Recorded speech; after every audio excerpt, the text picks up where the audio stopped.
Welcome to Wednesday Night Live from the basement. Here's your hosts, Rob, Daryl, and Tim.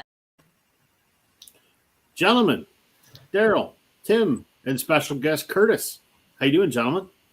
Bring it on. Not bad. Keep it real. Good, good. Happy Wednesday, everybody.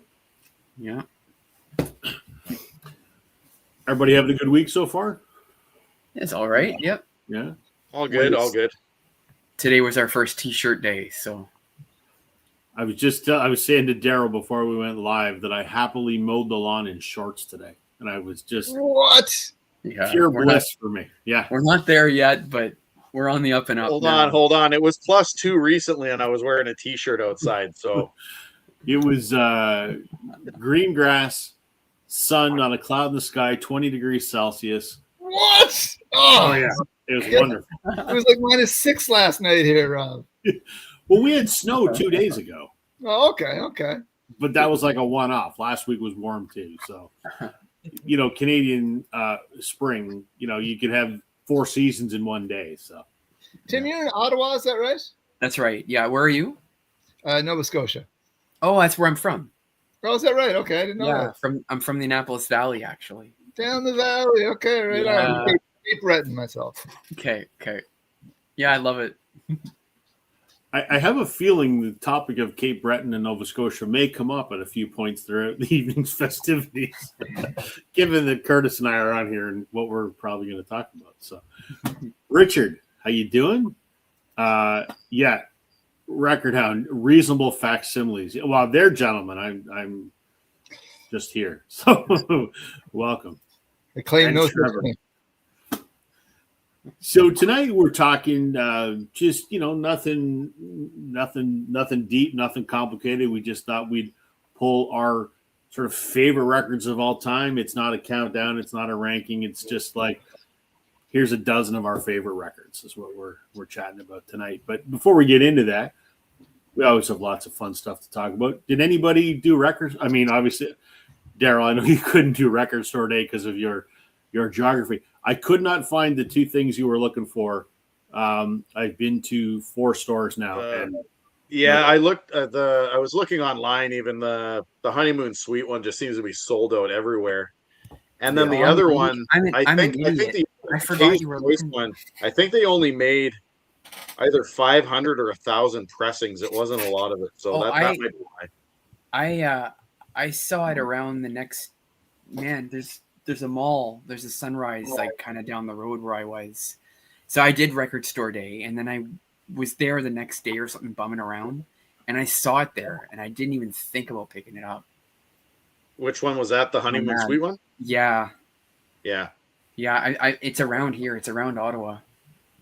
If I see it again, I'll grab it. Yeah. what about you, Curtis? Did you participate in the, we'll call it festivities? I didn't this year, actually. Well, I kind of did. My kids had dance class, and so I had to go. I was on the way to dance class, and I popped in, and I spent less than 10 minutes in the store. It's a small store anyway, like what we have. So I popped in. I had a look at the Record Store Day stuff. There wasn't much I wanted anyway. There were really a couple things that we had it in stock I might have got. He had some like 70% off bins. I flipped through those. Nothing caught my eye. And because I was in a hurry, I just kind of popped out. So saved myself some money this year. I sort of did Record Store Day. I hate Record Store Day, and I've been. That's not a secret. Like, listen, I'm not saying people if you want to do record, hats off to you. Not my thing. I'm not getting up early in the morning, and I'm not waiting in line. It's not. I could not believe reading some of the stories of people like being there at 2:00 in the fucking morning for that.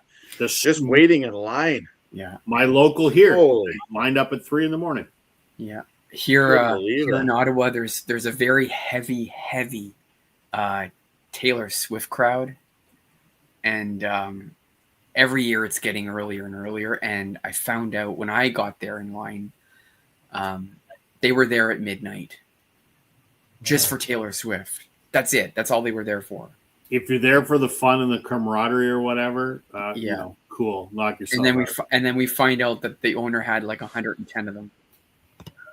So there's only 2 record stores in my hometown. There is a small independent, and then there's one of the Sunrise locations. It's branded FYE, but it's Sunrise. And so the local that's downtown, a place called Royal Cat Records, they published on their website all the titles they had in stock. They didn't have anything. There was three things I was looking for. They didn't have anything. I'm like, great. I don't need to go there. So I went to the Sunrise.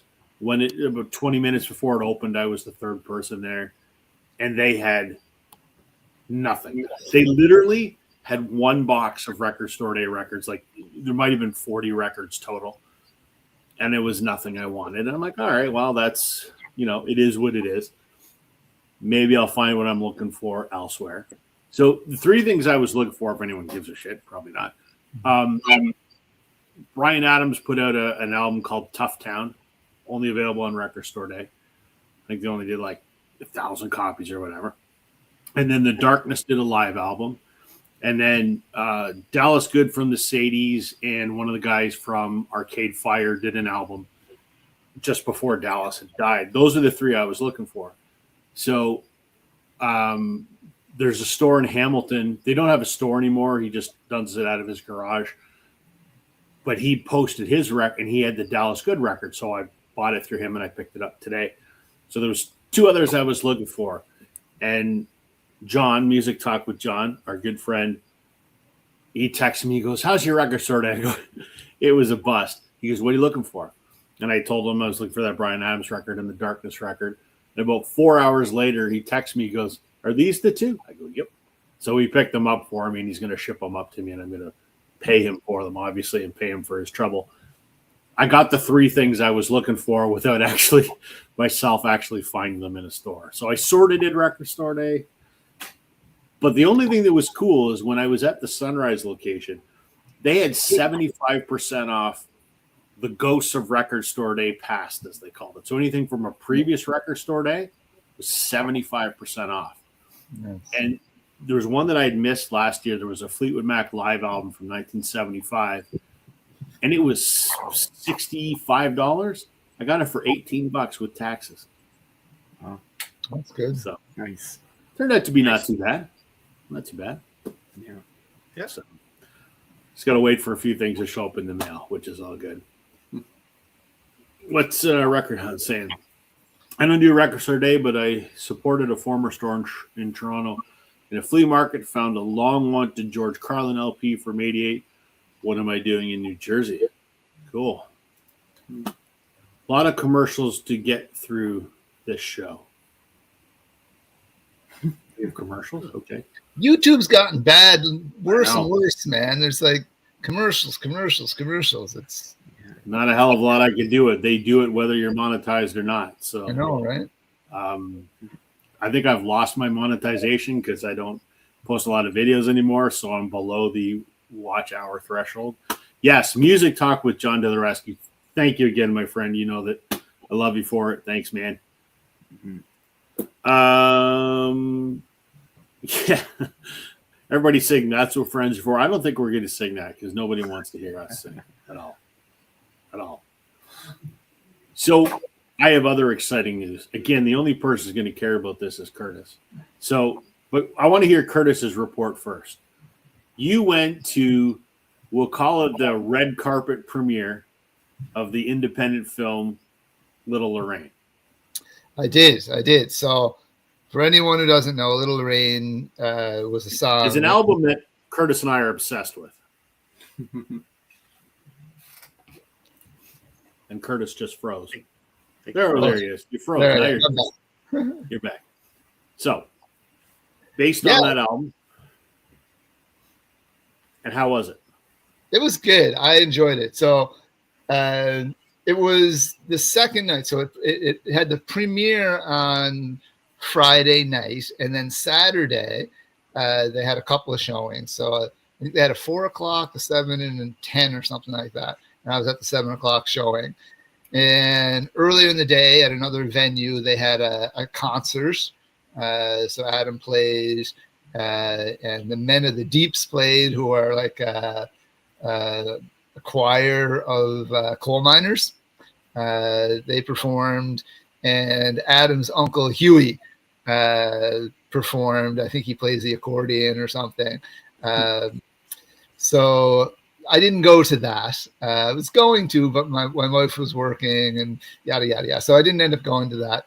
But we went to the show, and the movie itself was good. You know, it's an indie film. It's got an indie feel. But it was enjoyable. It's very closely based on the song, but it's not exactly true to the song. You know, there's some bits and pieces. Adam himself does a cameo. I'm not sure if you knew that or not. I did not know that. Yeah.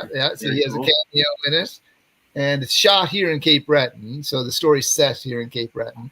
And So for those that don't know, if you haven't heard me ramble about it, or Curtis ramble about it, or Chris Mann ramble about it, because all three of us are obsessed with this album, and Daryl's copy's sitting on my desk to get sent to him. I have it too. I love it. And Tim has it too. So Adam Baldwin wrote a song, kind of an urban legend, I think, loosely based, about drug runners smuggling hash and cocaine in caskets up to the eastern coast of Canada, dropping them in the water, and fishermen picking them up, and drug running. And the lighthouse in Little Lorraine, well, that's kind of a lighthouse that you see in that picture that's in Little Lorraine, Nova Scotia. And so there's a song, and the video was fantastic. And then an independent filmmaker took that story and the song and crafted a independent movie that debuted at TIFF, and then it's showing in a couple Cineplex theaters in Canada this week. And the big news for me is they announced it's gonna be select cities now across Canada. So I'm like, well, I'm not going to stand a hope in hell of seeing it, because it's going to be Toronto. And yes, it's showing it the big Cineplex at Yonge and Dundas. And I'm like, well, if there's any other Ontario cities, it's not going to be anywhere near me. And so I look and I see there's like 4 Ontario cities. One of them is Ancaster, which is 45 minutes away. And I'm like, yeah, okay. And then I see, God damn it, it's showing in the cinema in my hometown where I live, 10 minutes from my house. So I'm going to buy my ticket and I'm going to go see it on Friday. And I couldn't be more bloody excited. It's been sold out every night since they've launched it. They keep adding more shows here. Half the audience was extras. Nice. So it was a very enjoyable evening, because we didn't know when we bought tickets that like when the credits started to roll, a bunch of the actors came out and they did like a Q&A with the audience and things. So it was that was a real treat. I wasn't expecting that. And then I got to chat with Adam a little bit afterwards out in the lobby of the Cineplex. And yeah, it was a really good night. The movie was good. If you get a chance, I'd recommend it. Definitely worth seeing, especially if you know the music and you like the song. Then you gotta go, right? Right. Absolutely. I'm so crazy excited. I said to my wife, I'm going to go to the movie. She goes, what are you going to go see? And I told her. She goes, why? I'm like, just, if you knew how much I rave about this bloody album, you'd understand. So she doesn't watch any of this stuff. So. And Rob, I told you this, but I just think this is so, I don't know, stereotypical. Outside the movie theater, so that they had the limos and things, right, for the actors that were rolling up.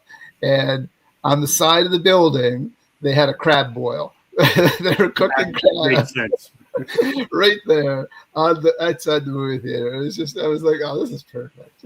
I think the only person in the movie that is of any renown is Sean Astin, who is in Lord of the Rings. I think he's probably the only big name guy, I think, right?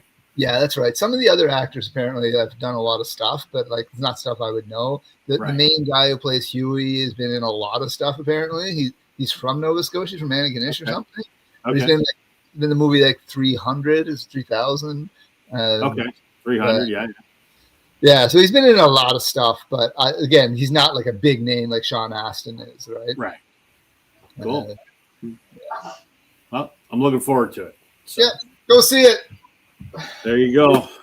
Coming to some cinemas across Canada. I imagine when it's done at Cinemarama, it'll probably find some kind of streaming release on like Crave or Hulu or something like that. I mean, it would have to, I would think. So I'll say one more thing and then I'll move on and stop boring our viewers here. But it's like I grew up fishing, and so a lot of the film some of the film takes place on boats and stuff. And I'm looking at it, I'm like, there's no way you do that on a boat. You know what I mean? You wouldn't do this on the water. Like, no fisherman would do that. And they're hauling the lobster traps, and I'm like, the traps don't even have weight in the bottom of them. What are they doing? Nice. well, that's cool. I'm looking forward to it. So I'm sure I'll have something to say about it next week. So, we might as well get into it. We're, like I mentioned off the top, we're doing our dozen favorite albums. Show them whatever order you want. It's not a ranking. It's not a whatever. It's just these are your favorites. So Curtis is our guest of honor. So take it away, sir. I'm going to supersize you here. Oh, okay, I don't know where to start here. Okay. It was hard. Like I was like literally 2 minutes before getting on, I was like putting records back, and I'm like, how do I pick 12 best albums? I don't know. So I'm going to start. A lot of these are nostalgic choices for me, right? Excuse me. So I'm going to start with this one, I guess.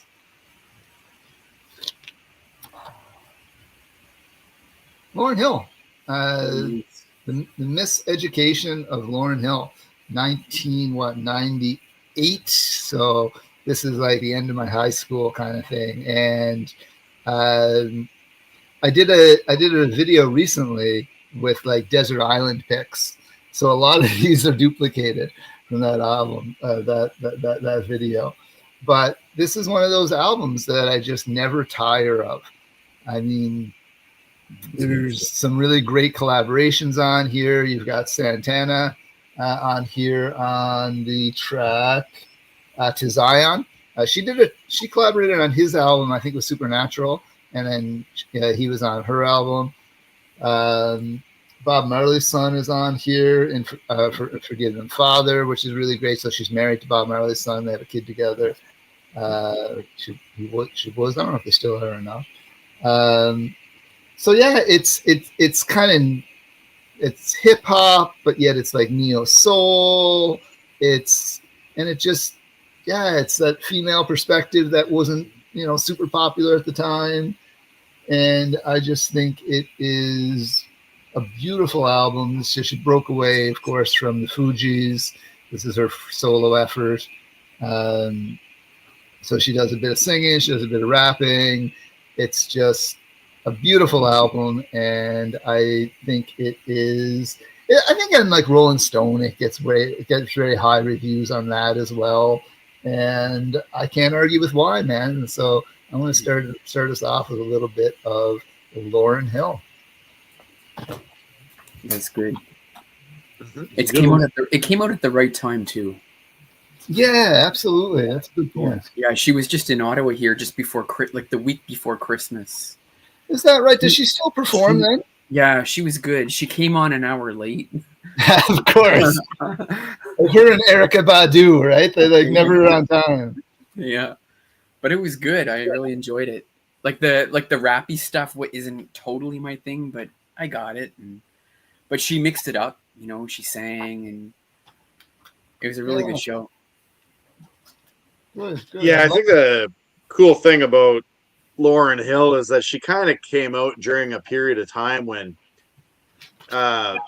being able to, I guess, be successful as a rap artist was tough. I mean, you're dealing with Biggie, with Tupac, right? All of that stuff. I think it would have been tricky to be a rap artist at that time. It would have been really hard to get in, and she managed to crack that code. Yeah, I mean the stuff she did with the Fugees was great, and like with Wyclef and like what's the one on here? Like some of it's like the old school kind of soul stuff, like That Thing, doo-wop. It's like an old doo-wop-y kind of soul tune.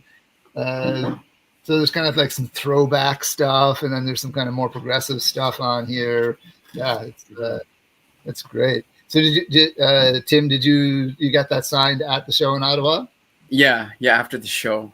Nice. And I got I don't know if you're are you a big are you a Fugees fan at all? But like I am, absolutely, yeah. Who signed that one? Oh, just her. She just wrote her name, and then it says Ottawa underneath it. Oh, nice. Yeah. That's an amazing album too. Yeah, it's good. I'm just buying my Little Lorraine ticket, so bear with me. Talk amongst yourself. I want to make sure I get it before it sells out. It's not going to sell out, but you know. Oh, Rob. Yeah. I picked up on Record Store Day. I picked up. Oh, I was looking for. It was one of those where I was like, if I find it, I'll grab it, but I didn't find it. Yeah, the stuff that I went in for, I looked at the price tag and I said nope. So what I went in, I came up with a couple of things that weren't on my list, but yeah. There we go, Curtis. I got my ticket. Nice, well done. Good. Don't sleep on it, man. What's the movie called? Little Lorraine. Okay, I'll bug you after. I'm gonna see if it's playing in Ottawa. Sweet. That 5440 album, is there was there a big one on that album? I can't remember. Yeah. Would it be shoot. Which one is it? I don't know it by name. Hold on. God. I remember the album artwork from back in the day. I just couldn't remember what was on it. Yeah. Come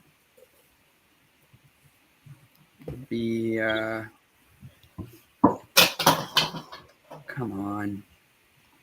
Oh, it's not in the. It's all good. I'm sure I'll. Yeah. If I stumble There's one big one on here. I just don't remember it by name. Cheer Up Peru, Stick to Millie, Love You All, Crossing a Canyon, Hooked on Bliss. It's one of those 5. Yeah. You can't go wrong with 5440. There's not a bad album. No. All right. Now that I am not distracted buying a movie ticket. Tim, do you want to go next? Sure. So my list tonight is like a mix of, some favorites and just kind of like my favorite records in my collection. Just cool records that they're just my favorites to have. But I'll start with something pretty simple here. So when I started getting really into music, like buying music with my own money and stuff, it was around the time, like I did a high school project, and we had to pick like a song and then explain it and blah, blah, blah, blah. And I had to read his biography. I read his biography and I was intrigued, and it actually got me into playing piano. But the song that like when I was getting into him, this album had just come out, and I'm going to show it. People are going to be like, what the hell album is that from his collection? This is the Made in England record from the early 90s that is not pressed anymore. There's never been a repressing. So I had to grab this on Discogs like before prices start to go crazy. But it's one of those Elton albums. It's got the song Believe and a couple of like You'll Be Blessed. Like it's not a fantastic album, but it's a good album. It's a really good album. It's very rock and like a piano based stuff. Nothing, a total shift from his old stuff, which is better. But this is kind of the end of when he was still writing good stuff. Like he was still writing good stuff here. I found like anything after this album is starting to teeter on his career, and it's starting to just be not as great. But this is a great little album, and I grew up loving this album. Still play it to death. Yeah, Elton John, Made in England. I know. Made in England, the song is amazing. It's a great song. I forgot about Made in. Yeah, that too. Yeah. Where it's him like kind of growing up in England and talking about, It's a really good song. Yeah. Underappreciated, I would think. Yeah, but Believe was the. You don't even hear it on the radio. No, Believe was the big song, and then Blessed, I think, was another one that was on the radio quite a bit. Yeah. But every song is just one word, which is kind of fun. So except for Made in England. So Before Except we- for Maitland. Before we get is that too your deep, favorite Elton John album? Then It's more sentimental. My favorite album is probably Madman Across the Water. okay. But oddly, this is just up there, just because of the timing of everything, and it's kind of what was big when I got into them. So it's just kind of sentimental. cool. I like it. Richard better have his scorekeeping pencil, because since we're talking about favorite albums, I'm sure we're going to see some Glass Tiger. We're probably going to see some Blue Rodeo, and we're probably going to see some Paul McCartney. Daryl, Glass Tigers in town tomorrow. That's okay. That's okay. I'm not sure if Curtis is going to show some reggae, but I think that might come up as a genre. That's probably too going at to come some up point. too. Yeah. I got All right, at least Daryl, show two us- that I can remember. Show us some Glass Tiger. So I'm gonna preface this by saying that so my favorite album of all time actually has never been pressed on vinyl. And I'm kind of like Curtis, where years ago I got rid of all my jewel cases. In fact, to the point where I had thrown out all the sleeves and everything too. So I only have the disc itself. So I'm not going to show it here, but I'll just mention it that there was he'd be a one-hit wonder, I guess, here in North America, but a guy by the name of Martin Page, a British musician, and he did an album called In the House of Stone and Light. It's by far, for me, it's that album and then everything else. I don't know, there's just something about that album. I love it start to finish, but I'm not going to show it because I only have a disc. I don't even have the sleeve or anything, so boo on that. I wish that they would release it on vinyl, but I think it's got to be a licensing issue or a popularity thing. I don't know why it has never been repressed, but I mean, if you can repress freaking Limp Bizkit on an album, I don't know why they don't do some of the other ones, right? So anyway, Rob, how did you know which direction I was going to go for this first pick? I had a hunch. I just had a hunch. You had a hunch. had a hunch. I did this intentionally so we could just get it out of the way, because I figured you guys would do the same thing. And I actually had a hard time thinking about which Glass Tiger album was actually my favorite one. So I went with Diamond Sun because I think, to me, and it's not the one that I got autographed from Tim. It's my original copy, but I think, to me, this one here kind of has, at least with songs like my song on it, I think it's the most East Coast feel to me. This one and their third album, that would be my guess. But my favorite Glass Tiger song is on here, which is Far Away From Here. Diamond Sun is amazing. I'm Still Searching is amazing. My Song is amazing. Watching Worlds Crumble. And the last song, which is called This Island Earth, which is kind of, I would say it's kind of a haunting song, in my opinion. Yeah, so that makes it my favorite one. And then, everything after that. But I mean, I do like Simple Mission, which is the third album. But this one ranks up there. So yes, get out the scorecard, Richard, because there's the first one. Daryl's winning 1-0 on this. There you go. And yes, if I could go get to see them live in concert. And another thing that I'm going to say is I would say that about half of these albums I've probably shown at some point before, if not more. And then there's others that I've never shown, but then the rest I've talked about. But yeah, at least half of these I've shown before. So it's going to be repetitive, but it is what it is. That's okay. That's the topic tonight. So yeah. You want to say hi to the internet so you can go to bed? Here's Parker, everybody. Say hi to Parker. Hey, you gotta go to bed. Sure, man. All right, say bye to the internet. There you go. Have a good night, buddy. All right.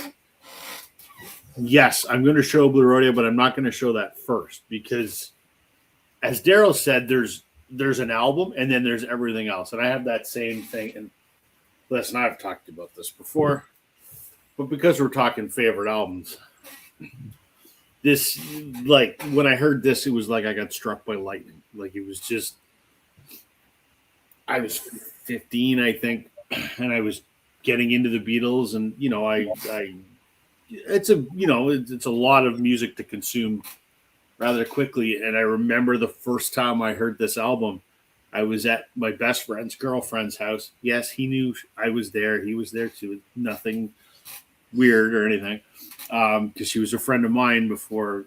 Anyway, I was at her house, and she put this album on, and I went, "What the?" I just sat there mesmerized, and I have loved this album ever since. It is the standard by which all are measured, as far as I'm concerned. I have way too many copies of this. I think I have like 10, I think. But this is the best way to hear the album. This is an original UK mono first pressing. So, it's got the British fold-over jacket on it. This just sounds incredible. I'm not an audiophile, but this just sounds amazing. And an album that changed the world and an album that changed my life. So I have to start with Sgt. Pepper. Everything else is secondary to that. So, Ryan, how you doing? Welcome. We're talking favorite albums tonight. So to that end, it is Curtis's turn again. All right. So if Daryl's going to lead us off with some Glass Tiger in this, we'll just get this one out of the way too. One of my favorites, of course, is Bob Marley. And I'm going to go with Exodus. What can I say that hasn't been said about this album? Side one is kind of just all about speaking truth to power, calling it oppression. Side two is your love letter to humanity. It's from the first track. It just kind of builds and opens and just rides in. It's kind of a midway through Bob's career, and the band is just locked in. They bring in Al Anderson on this one on the guitar. He puts a little bit more of a funk kind of feel on here on the guitar rhythms. I think like the recording was recorded in England during his self-imposed exile after the murder attempt on his life. So the recording quality is just really, really good. And he's just got a lot to say on here, and it's just a powerful album, really. And it's powerful, and it's sonically amazing. So this is, when it comes to Bob Marley's catalog, I love it all, but if I had to pick just one, this would probably be it. And I did my ranking video of Bob Marley, and this was my favorite, so I had to show this one. So Exodus, half of this ends up on the greatest hits, and I think even Rob has the greatest hits, right? So it's Exodus for the win. I knew that was going to show up too. Absolutely. Sorry, what's that? Well, comments here. Richard's saying between CD and vinyl, he's got 6 copies of Pepper. And Record Hound is saying he had a handful, now he only has a few. The best is a Dutch first pressing. Cool. Haven't heard the Dutch one. I'm not an audiophile. I only have this one because I would like to have original first pressings of all the Beatles albums. I'm close. I need a couple more. But they're getting expensive. So, all right. Tim. All right. Well, this is an album. This has a Blue Rodeo connection, but it has no connection to Blue Rodeo. Who is Glenn, the drummer? Milcham. Glenn Milcham. He posted something on his Facebook. This is years ago. About what are you guys listening to, or something like that. And there was a post on there that said, "Oh, I'm listening to Jellyfish." I'm like, "Who the fuck is Jellyfish?" So I check it out, and I never turned back. This band is probably one of my favorite bands of all time, Jellyfish. So I'm going to show this one, but the reason why I'm showing this one is because this is so cool. So it opens like this. So the record's here. It's like a regular sleeve, but it's like a, if you look, it's got like a little, like one of these. Yeah. So it comes out. How cool is that? Look at these dudes, man. Like for these guys to come out in like the late 80s, early 90s when grunge was hitting off, which is kind of their downfall. Look at these guys, man. Is that a naked woman covered in like? Yeah, it is. It is. Right on.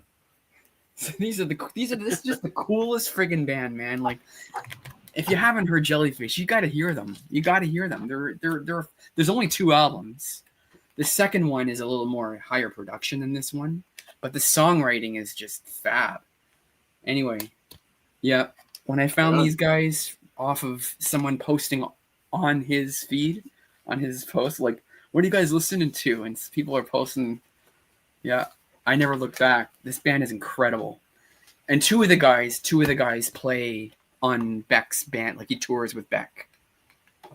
So Jason Faulkner and Roger Joseph Manning, wherever he is, right here. Those 2 guys play for Beck live when he's touring. So I always make a point. Richard says he has that, but it has a pronounced warp in it. That sucks. Yeah. That's that. And Rich is tuning in. How you doing, Rich? Yeah. I don't want to hear about your goddamn Dodgers. So, yeah. So Jellyfish, and especially summer. In the summer, I play Jellyfish. That's like my summer jam. Is Jellyfish. Cool. Highway driving, windows down, kind of thing. There you go. Okay, Daryl. I've heard of them, but I've never heard them. Same here. I don't know their music, but you've talked about them often enough. They're phenomenal. I don't know them.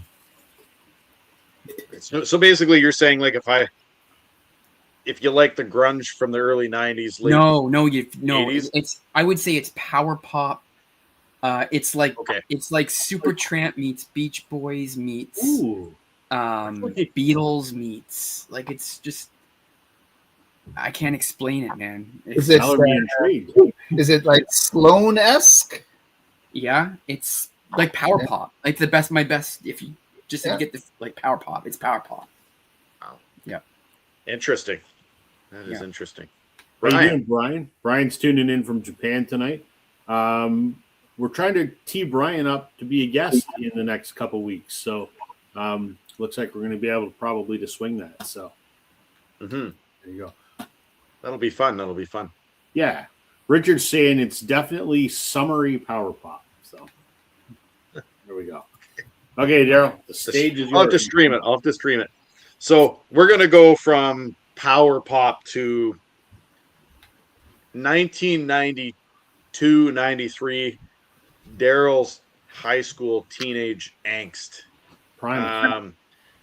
Between 93 and probably 96, there was some personal stuff, especially involving one of my best friends and some things that he said. He was a very religious person, and nothing against people that are religious. If that's your thing, then that's great. But there were some things that he said that kind of triggered me to becoming a little bit more of an angry teenager. And as a result of that, this album here kind of became my favorite one. Richard's going to love this. I know he's going to love this because he likes rubbing it in my face that he's been to many concerts by these guys. And I used to know the lines, the lyrics to all of this. The first iteration I had was a cassette tape that my mom bought me at the clothing store she was working at. You know those spinny racks, and they had to unlock them with the key and take the cassette out. Well, she got it for me, even though it had the explicit lyrics thing on it. And that's Undertow, Tool's Undertow album. For me, there's just I knew all the lyrics to every song on here. It was my way, I suppose, of handling my anger without punching somebody in the face that was a close friend of mine, that kind of thing. Kind of a weird looking back, a hog standing on a board full of forks. But I mean, this has Intolerance. It's got Sober on it. My favorite song on here was Swamp Song, just because I wasn't allowed to swear at home, but I could at least be in my bedroom swearing to that song, because there's got to be at least 40 F-bombs in it. Undertow is great. And then, of course, there's there's I forget the name of it. Is it Disgustipated? I can't remember. Anyway, it's a hidden track that was on the cassette tape, and I'll never forget the first time I heard the hidden track. It scared the living crap out of me, because I wasn't expecting it to happen. You've seen Tool, and in fact, because it is nearly impossible to get an OG copy of Anima, which is the album that follows this. If I had Anima for sure is, to me, it's superior to this, but I don't have it on vinyl, and it would just cost me hundreds of dollars just to even get an unofficial press. So I'm going with that. Yeah, Tool and Undertow, Undertow. All right. I'll bring this up because this is all the rage nowadays. Have you guys? I saw a video of these guys, and I couldn't stop laughing, man. I was watching it. I was like, "What the hell is this?" I get why it's different, and I get why people like it. I do not, but that's just like I am not a musician. I understand enough. I mean, I play guitar-ish, so I understand what they're doing is pretty unique. But it just, to my ears, I just go, "Fuck, I don't want to listen to this shit." And then the gimmicky costumes, I can't do it. I'm kind of similar. The one with the long nose. Yeah. So I'm funny. also for gimmicky costumes and stuff. I like it, and I like the music it's interesting, and I see why people are excited about it. Right. But it's not my bag, right? It's like Exactly. It's like it's just not. I'm not like. I imagine people who are like really into prog music and stuff would like. I don't know. Maybe that's generalizing it, but it's not like. I don't know. It's just. It's not. I get it, but it's just I'm not. Right. I'm not personally excited that much about it. That's exactly my point as well. So, hey, you know what though? Hats off that somebody's doing something different. Absolutely. I don't like the gimmicky costume horse shit, but the music itself, it's great that someone's doing something different. Cool, just not my bag. They are going to blow up. You're right, though, Ryan. Yep. Okay. I guess that makes it my turn. Okay. This is my second favorite album of all time. And after this, they're in no particular order.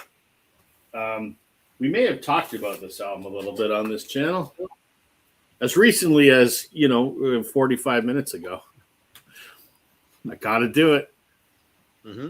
This album, I don't know what it is about this album.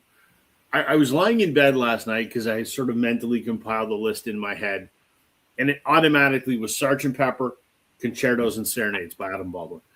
And I'm trying to think to myself, why do I listen to this album like 5 times a week for the last 2 years?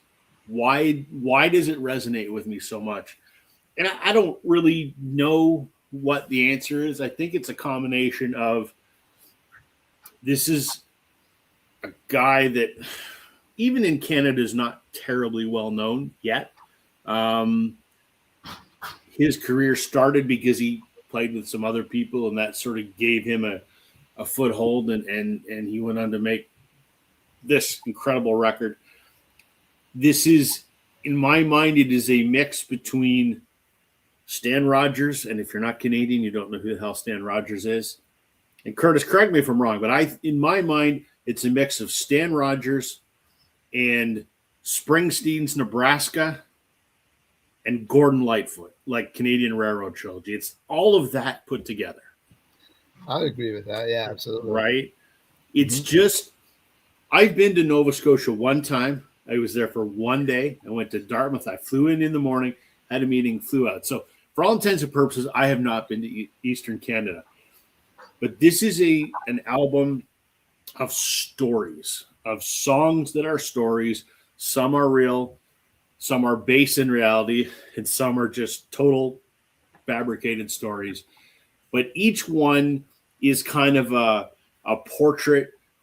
And again, Curtis can vouch for this because he lives there and I've never been there. But it's kind of a portrait of a snapshot of various segments of sort of the grittier side of life in Nova Scotia. And I feel like I know these people. I feel like I've been to these places. I've never been to Gerald Burgess Racetrack to get gas, but I feel like I have, having heard the song 4,000 times. He just does such an amazing job of sort of musically articulating the experience of someone on Cape Breton Island, I think. As someone from Ontario. Rob, I think a big thing about that album is even if you're not from Cape Breton or Nova Scotia, I think that there's elements in his story writing that apply to daily citizens in Canada in general. Sure. Because I know you and I have talked about this, that like your favorite song is the one the movie's based off of, Little Rain. But mine is number 2, Colliery. And I think the reason is I listened to those lyrics, and growing up, I grew up in a mining town, and there's this element in, like, I'm not saying those exact things happen, but like the mine collapsing and people dying. I grew up with that. I remember, kids whose parents had been killed in a gold mine. And I think that that's what he does best in that story writing is he just, even if you're not from there, you talk about the gas station. We've all been to that small hick town with this gas station with an old garage and a beat up car in front kind of thing. Yep. Yeah. And I'm going to pick up on that same vibe. It's like this, the location is a character in itself, but it's the relationships of the people and the stories that he's telling that are really universal, right? And that's what I love about it. It's a folk album in the traditional sense. It's just I love that album so much, and it would definitely be on my top 12 as well here. And I have to say, Rob, when I started my YouTube channel and I was doing YouTube and stuff, first starting is when you mentioned Adam Baldwin being from Nova Scotia, and that's how I discovered Adam Baldwin. Like I knew Matt Mays before, but it was like, oh, I got to check this out. And then I found this album, and I was like, I love this. This is amazing. And I bought it right away. So hats off to you for introducing me to this amazing storyteller. It's surprising. I mean, I talk about it so much. I've introduced a lot of people to this album, and I think the other thing that really I connect with this album is most songs are, I fell in love with this hot girl, or it's all about most songs are about relationships and whatever. This is one of those. I don't have a lot of albums where it's people telling stories. Yeah, Gordon Lightfoot, Neil Young, sure. But I haven't heard someone make this kind of music in 40 years. Really. So I was just, and I think it also helps that I've been a fan of his since he first started playing with Matt Mays and El Torpedo 15 years ago. So I've kind of very much enjoyed seeing him strike out on his own and kind of carve his own path. I've met him countless times. Super nice guy. I'm trying to line up an interview on the channel, but I haven't heard back from his management people. So he's probably not going to do it. But, if you don't ask, it's never going to happen. But, so, I mean, I've yammered on about this album far too much, but my second favorite album of all time. To Richard, for me. Go ahead, Tim. Go ahead. Oh no, I was just gonna say just quickly for me, like I grew up. I was born in Nova Scotia, and then I moved out. Because my dad's a military brat, so I grew up there for about almost 16 years of my life, and so for me, like listening to the album the first time, it's almost like a time capsule where it's like, yeah, I remember that. Yeah, I remember that. Yeah, I remember that. Like I can visually see the places he's talking about. And cool. So it's like, for me, it's just kind of like, it's just like a little, not a time capsule in the sense that like, it doesn't summarize, but it just means like, it brings me back to those days. So that's kind of cool. That's what good music does. So, Yeah, you were going to answer Richard's question there. Some of Curtis? the I things will he too. talks about, I don't think exist anymore. Like Gerald Burgess Racetrack is gone. It's now just Yeah. some generic gas station. yeah, So yeah.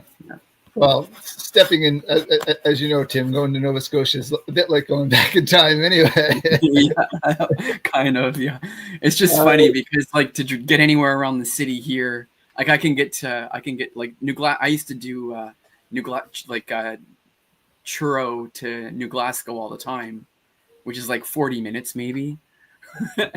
Here it's like you can't even leave the city in 40 minutes. Right, yeah. Yeah. But I was going to say, to answer Richard's question, it's not the first time that Adam has done this kind of content, right? I think of the Rebecca Parsons, Rehtaeh Parsons song yeah. that he's done, and there's a few others I think that would fit into this album really well. But I think it is a departure from his other albums. Yes. Are his other albums good? Absolutely. Are they? But they're different, I think. Yes. Do you agree, Rob? Yeah, absolutely. They're rock albums. This is a folk album. Yeah. He's a guitar player. He's a very good guitar player. He plays piano on this record, and for the entire, I've seen him tour this album twice now. Doesn't pick up, except for one song, doesn't pick up guitar, plays piano. So it is a departure. His first album is very Springsteen, very, very Springsteen. And then his second album and third album are very electric rock. Really, really good. But this is just a whole other level. So. Okay, I've talked way too much about that record. Sorry. Can't help it. Curtis, it's all yours. It's like me too, man. So I'm for it. All right. So looking at my collection, like my stack here, oddly, I don't have a whole lot of rock, honestly. So, but this one is. I'm gonna give Tom Petty some love. Yeah.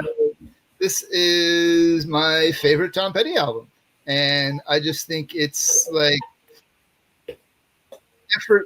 effortless and flawless rock. Like every track on here feels brilliant, but it's not trying too hard. It's effortless and brilliant at the same time, right? From Free Falling and Running Down a Dream and Zombie Zoo, right? Love it. They're amazing tracks. The production is beautiful. It's a bit of a sweet spot, I think, between like personal stories but universal, right? And so and that kind of flows on from what we're talking about Adam Baldwin, right? They're personal but they're universal, right? And a good storyteller can do that. So I think Tom Petty, Full Moon Fever has to be one of my favorite straight up rock albums in my collection. And I can bring it out anytime amongst any people I'm with, and everyone can pick up on something they enjoy in this. So yeah, Tom Petty, what can I say? Love it. Brian was just asking what the name of the record we were all babbling about. It's called, I put it in the chat. It's called Concertos and Serenades by Adam Baldwin. Check it out, Brian, man. It's beautiful stories and people and places. I love that Petty album too, and I think I've always, in my mind, I agree with you. Say it's perfect but effortless, and I can't help but wonder if it's that way because that's the record he did in between the two Traveling Wilburys albums, right? Okay. And it's kind of unofficially Wilburys Volume 2 because everybody's on it at various points throughout the album. Even Orbison's on it. Right? I didn't realize that. Yeah. So that's kind of, the second Wilburys album is called Volume 3, but that's kind of unofficially Volume 2. And I've always kind of thought it is that effortless because Tom's in the middle of these two Wilburys albums, which is just him hanging out with his buddies, and I think it just kind of put him in a different place musically. I can see that actually. Now that you say that, I've never made that connection before, but that makes a lot of sense, Rob. Right? Yeah. Fantastic. Because they got Mike Campbell on there too. Like he's the only heartbreaker that's on it. Right. And I know him and Mike were pretty tight. Yep. That's a good one. Okay. Tim, you're up next. All right. Well, I got another obscure one. Not on purpose. So it's funny. I picked. So I own this record only. Again, this is all nostalgia. See, that's the thing. It's like what do you pick, right? What are your 12 favorite records when you're a huge music nerd, right? What? So I couldn't do it. So I kind of attribute things that I play a lot are tied to memories or like moments in my life, right? And that just keeps me drawing back. So this one, like it's a silly record. Do I play it front to back as often? No, but every time I see it, it just kind of brings my whole music journey full circle. So this is just a compilation, and it's 1985. I finish, I don't know what it was, grade 1 or something like that. And my dad gets me a Sony Walkman, okay, at the end of school year. And he gets me 2 albums. He gets me Heart. At the time, it was like the one with What About Love and all that. I didn't listen to that very much. And he gave me this Today's Chart Hits. Okay. You're going to see what's on this. You're going to be like, what kind of compilation is that? So it's called On Top. Okay.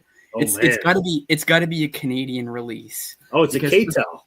Yeah. It's Plytel. Is it K-Tel? Polytel. Oh, Polytel. Okay. So listen to this. Listen to this. I Heard a Rumor, Bananarama. Pump Up the Volume by Mars. Lost in Emotion by Lisa and the Cult Jam. Who Will You Run To by Heart. Carrie, Europe. Now this is where it gets hilarious. Rain by Michael Breen. It's this guy from Montreal. Man, do you remember Robbie Neville, C'est La Vie?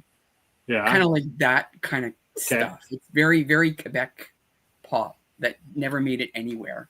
Try, Blue Rodeo. Pop Goes the World by Men Without Hats. Haywire, Black and Blue. It's Not Over Till It's Over, Starship. Mr. Something Real.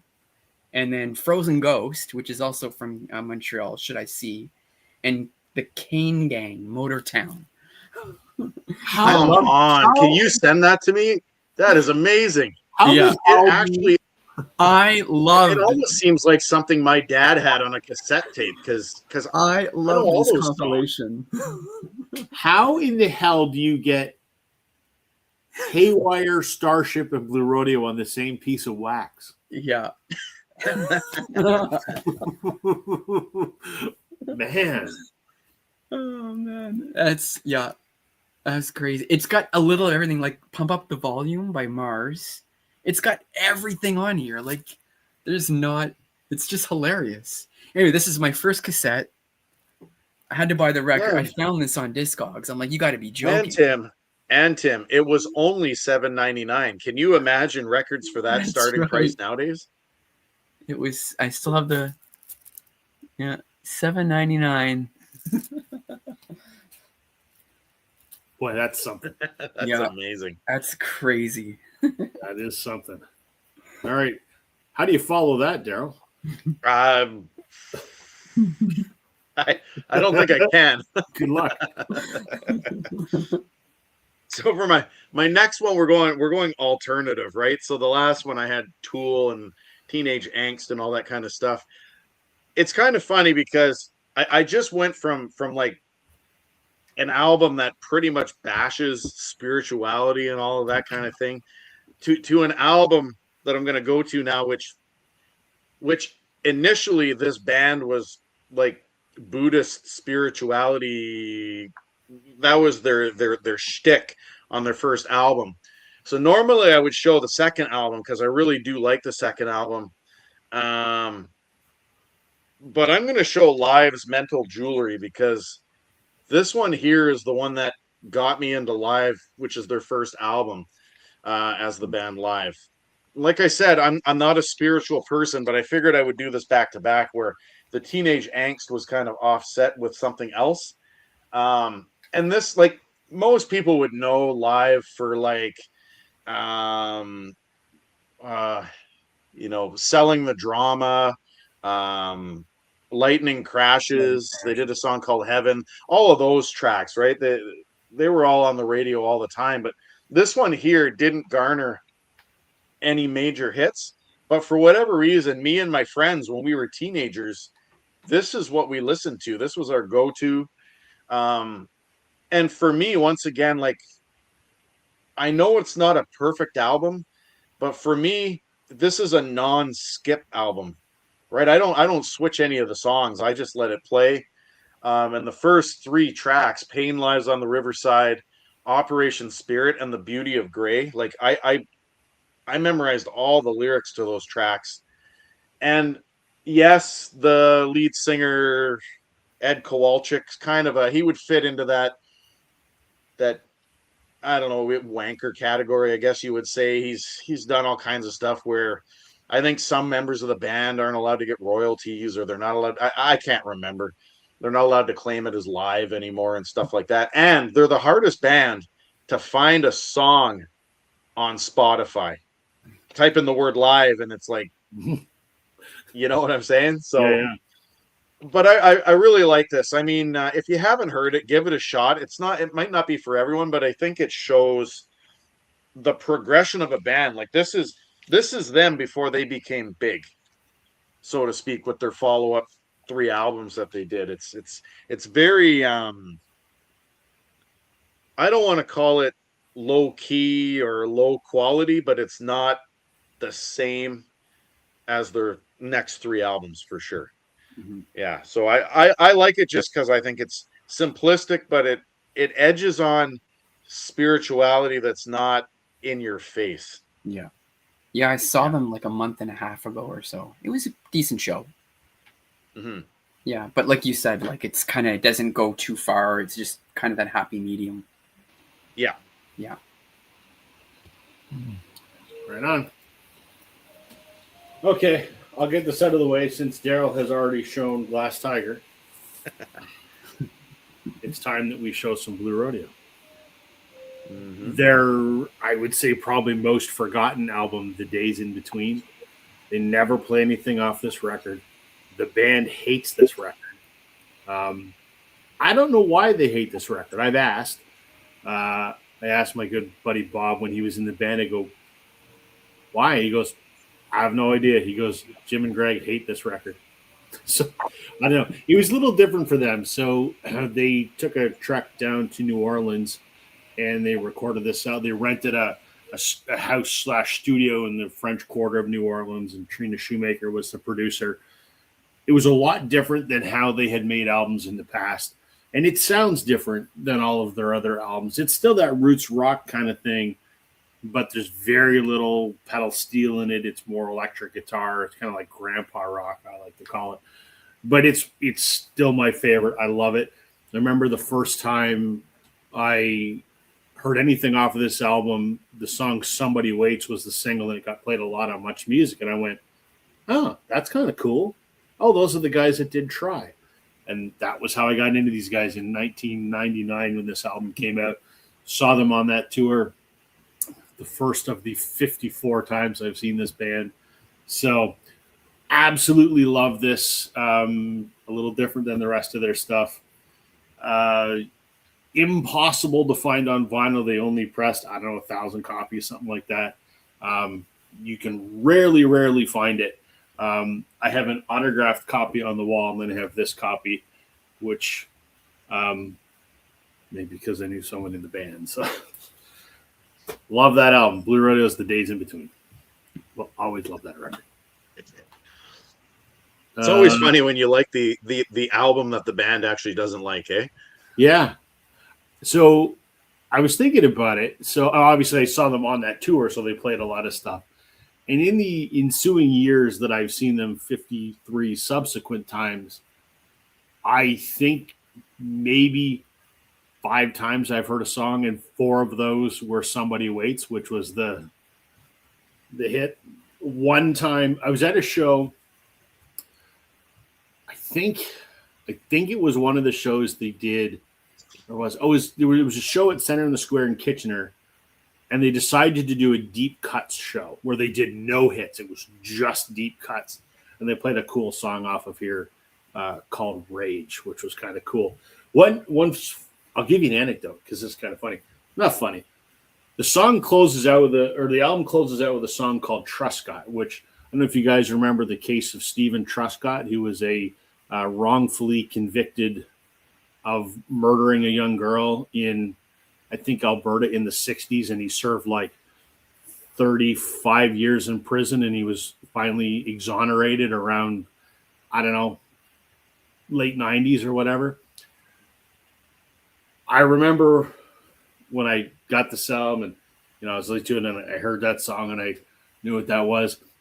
I knew Stephen Truscott lived in my city, and not a week later, I used to take my grandmother grocery shopping because she was like almost 90 years old. So every Friday I'd take her to the grocery store. And one Friday we'd go in and she'd go her way, I'd go my way, walking my shopping cart down the aisle. I turn the aisle and there's Stephen Truscott standing like 3 feet in front of me. And I'm like, oh shit. I didn't want to say it. And then every Friday for like 6 months, I saw him at the grocery store every single day. Nothing to do necessarily with Blue Rodeo, but an anecdote about someone who was mentioned in the album. So anyway, Richard saying he picked up that on CD. Might be my favorite as well. Cool. I like it. It's the least country of all their albums. None of their albums are country, but there's a little country seasoning on it, I guess. Yeah. Right? It's tinged with a little bit. And it's not on this album. It's the slide guitar or whatever it is. So I remember on several occasions, Bob and I'd be talking. I happened to mention this is my favorite record. He goes, "Of course, it has no fucking steel on it." I'm like, "Well, you didn't play on the record." He goes, "I toured for it." So he's got the gold record hanging in his washroom. So there you go. So all right, take it away, Curtis. It's back to you, sir. Okay, I'm actually gonna do a two for it. Because they're kind of related, kind of. So this is an album that's been with me like my entire life, right? So came out in 93. I don't know if I got it in 93 or not, but it would have been shortly after that. I remember it was either BMG or Columbia House. I had it on CD. So when I started down the vinyl route, it was one of the first ones I picked up. So we're going back down the kind of the hip hop trail here, and so we're going to go with Tribe Called Quest, and this is my favorite Tribe album, Midnight Marauders. This is they sample a lot of jazz artists on here. It's smooth. It's the chemistry between the two main MCs on here, Phife Dawg and Q-Tip, is just excellent. It's funny, but yet it's poignant. It's just amazing rap and hip hop music that just draws on some of the best of the era. And yeah, I think it's just like a perfect hip hop album. And back that up is one of the newest albums in my collection. I've listened to it for a while, but I can never pick up a decently priced copy on vinyl. And just less than a month ago, 2 or 3 weeks ago, perhaps, probably within the last month anyway, I picked up Guru's Jazzmatazz. And this is very similar in a way to the Tribe Called Quest in that it's super jazzy, right? Only this time they're not sampling the jazz artists. The jazz artists are performing alongside Guru. So you've got people like Donald Byrd on here, Ronnie Jordan, Lonnie Winston Smith. You've got, I think Roy Ayers. Yeah, Roy Ayers is on this.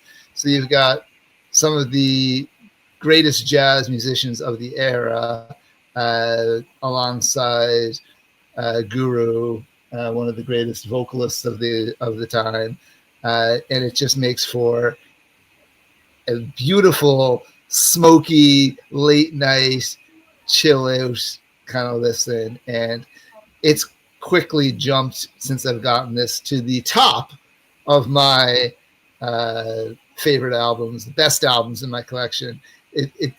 There's just a sound to this that is just outstanding. And I've been getting into more and more, particularly jazz funk right now. And so that just tickles that sweet spot of a little bit of jazz and a little bit of hip hop, fusion at its finest. Well done, sir. Okay. Tim, will you take your turn? I'm just quickly going to say goodnight to my son. So take her away, sir. All right. So again, sorry for the randomness. Not on purpose, but growing up, my dad used to listen to me. He's a big woodworker. He does he can build pretty much anything. He doesn't do like he can do cabinets and stuff, but he does projects like Intarsia. I don't know if you've heard of Intarsia.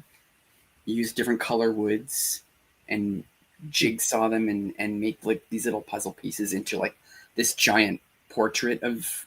So you can do like eagles, or like he did one where a boy is splashing in a water and it's all 3D and it's the coolest stuff. Anyway, so he's always down there working away, listening to music. And this particular record in like the mid to late 80s. Well, he played this all the time, even in the 90s. He just kept playing this. And it just kind of stuck with me. And I found a copy in a bargain bin or like at a flea market. And I don't know if anyone's ever heard of these guys. But the other ones, they're from Australia. I got a real quick funny story. So you know how most of you have heard of, I went into that radio station and I got a whole pile of records and stuff. Well, I found a 45 of the other ones. I take the record out of the sleeve when I get home. Okay. Because it was a picture sleeve. Yeah. And it wasn't the other ones. I have the picture sleeve, but not the record for the 45. What 45 was it? Weird. I forget. It's okay. I have the sleeve up there somewhere. So again, it's nothing like this. I mean, I really like it. I think it's all pretty darn catchy. It's very 80s, very synth 80s, very poppy synthy 80s. I can't really explain it. The only hit would be Holiday. If anyone's heard anything off this record, Holiday. But I don't know. Like, there's something about this record. I can listen to it front to back, like easily, all the time.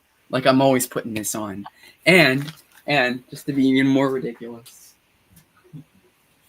at a record show or whatever. I don't know why, for a band that probably no one's ever really heard, they got an alternate cover. Depending on that's the 45 I have. That cover right there. I have the picture sleeve.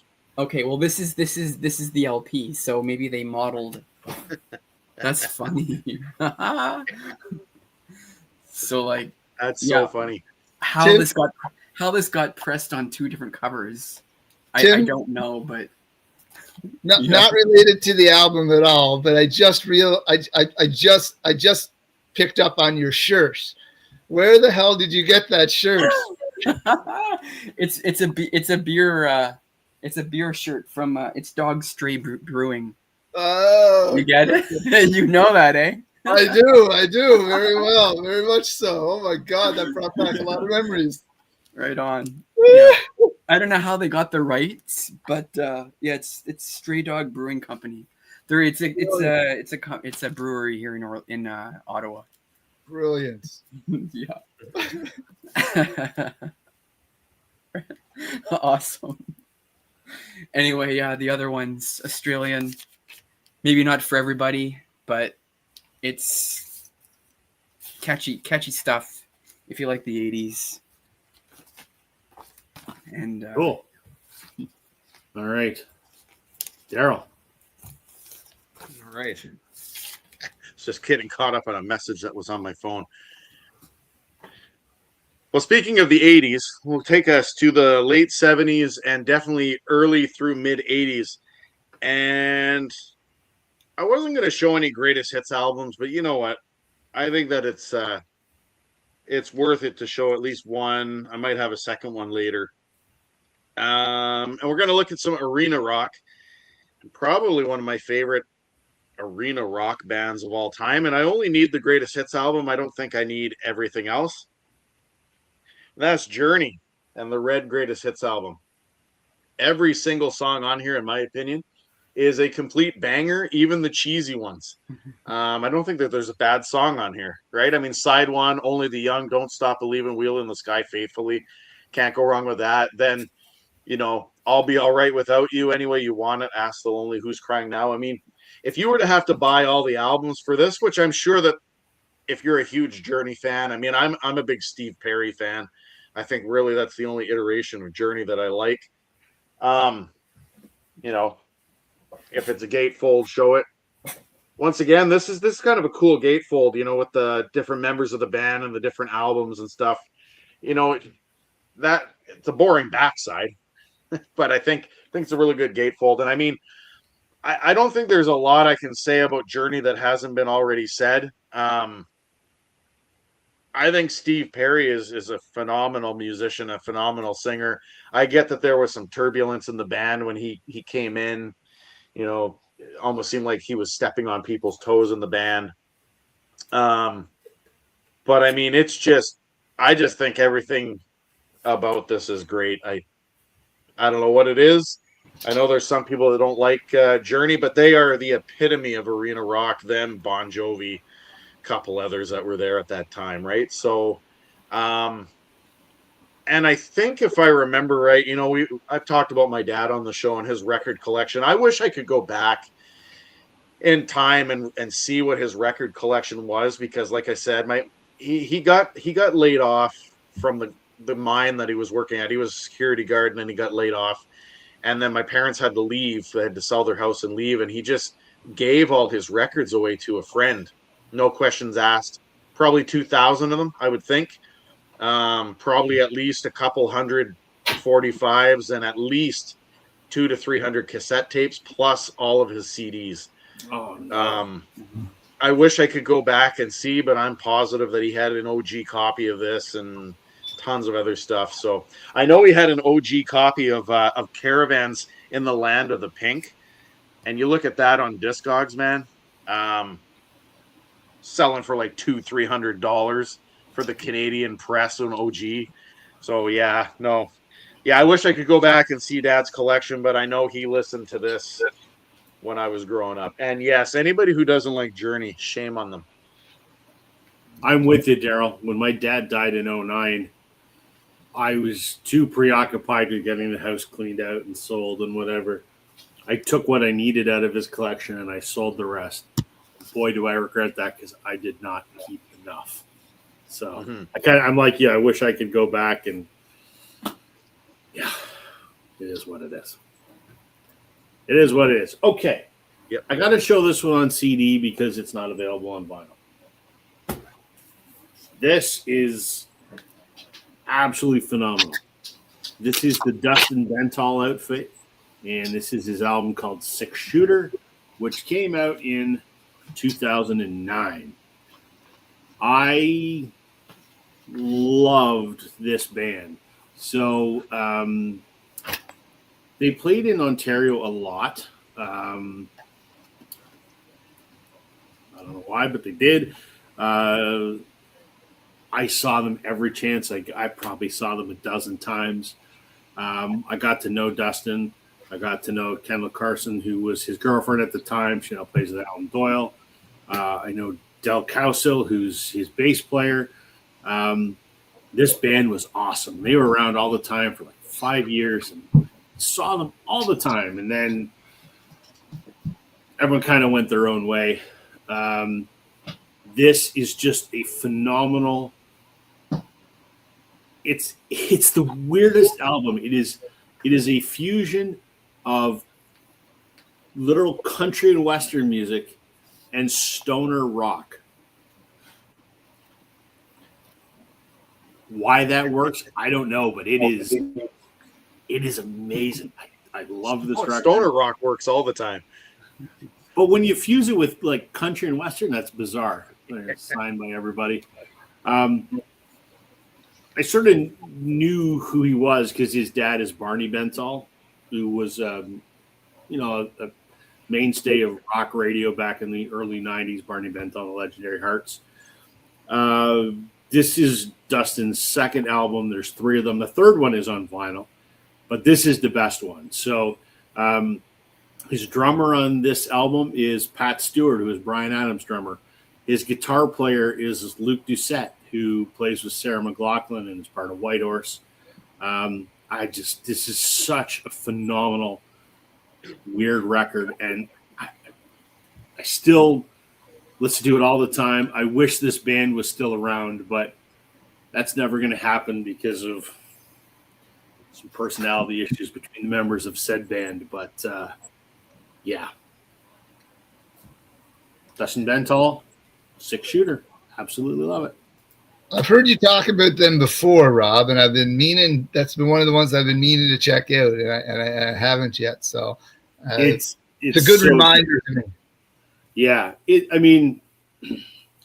this is one of the. Obviously, I talk about sort of Canadian indie rock a lot, and this is one of the standouts for me. It's almost a 20-year-old record at this point in time, but man, is it phenomenal. The first album is good, the third album is good, but this is just outstanding. You can go on YouTube and find all these songs. At the time, there used to be a show that aired on CMT. Remember when we had CMT, Country Music Television? They used to have a show called the Dakota Sessions where they would record a band playing at the Dakota Tavern. Well, they did an episode of the Dakota Sessions for this album. You can find that on YouTube. But the big song off of here, the one that they played at all their shows that everybody who knows this band loves, there's a song called 3,000 Miles. If you're going to check out any Dustin Bentall song, check that one out. It wasn't written by him. It was written by a guy named Corin Raymond. But if you want to know what Dustin Bentall sounds like, check out 3,000 Miles. This is just, you can pick this up on eBay for like $2. So, or probably email Dustin and get a copy. That's how I got one for somebody else just recently. So there you go. Richard, I am not showing that certain soundtrack this evening because it's not in my top albums of all time. But if you're going to want to listen to a good soundtrack, then you got to listen to these two. All right, Curtis, it is your turn, sir. Okay, we're going back to some classic rock era. We're going back to, I guess this is like, 71, 70 maybe? I'm not sure.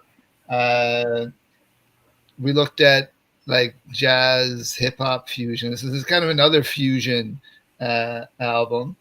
And I think it's a sonic masterpiece. So it's one of the best in my collection. We're going with Santana's Abraxas. Yes.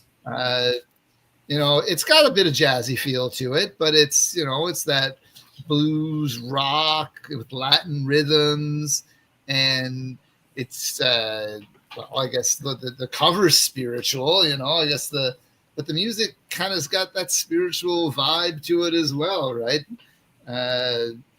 It's just a sonic masterpiece, man. And I love the Latin rhythms on it. What do we got? We've got Black Magic Woman, of course. Oye Como Va, Tito Puente. Love me some Tito Puente. And Santana probably even elevates that song to another level.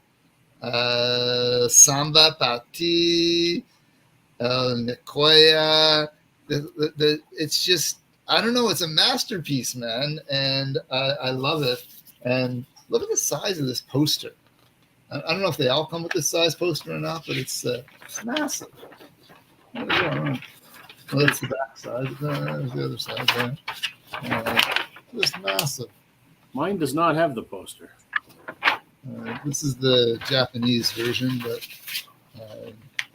yeah. I can't say anything that's not already been said about this album, but when I think about the best in my collection, again, this is an album that if you're having a dinner party or you just late at night and want to chill out and enjoy just some really great music, Santana hits the spot for me. Any of Santana's first three, but probably this one more than any of the three suits me just fine.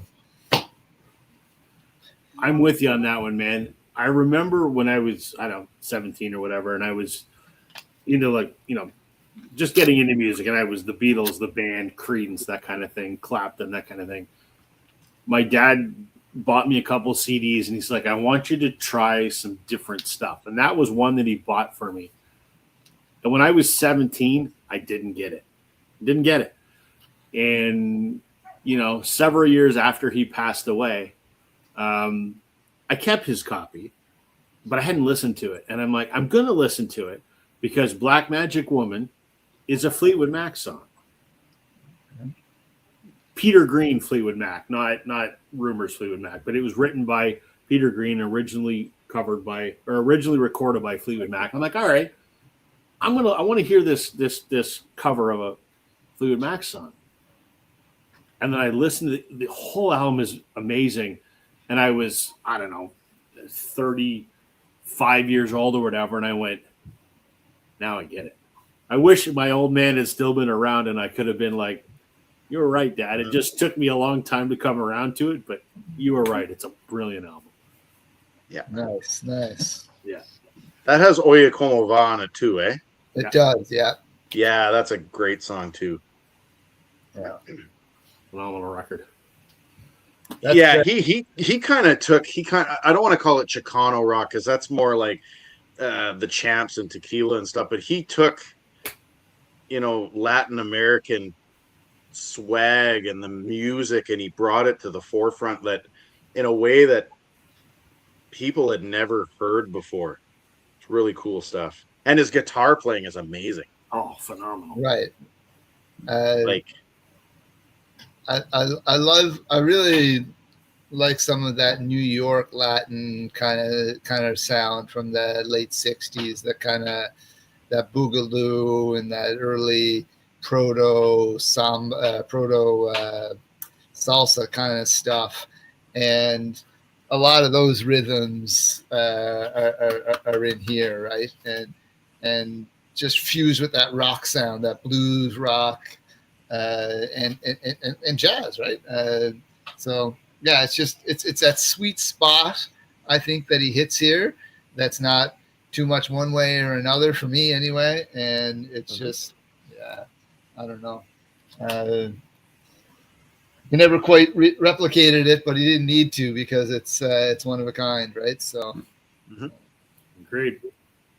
All right, Tim, what you got? Okay. This one's going to be an artist, not an album. When I saw this, I knew I had to have it. And that's not an accordion. You're making me jealous, buddy. Weird Al, right? It's not an accordion. Fuck, how does this open? Here we go. It is. Dude, like to buy that now is like $2,000. Weird Al's discography. When I've I never saw seen this, this before. That's amazing. yeah. That is like $2,000 on Discogs now, that thing. Single. Everything.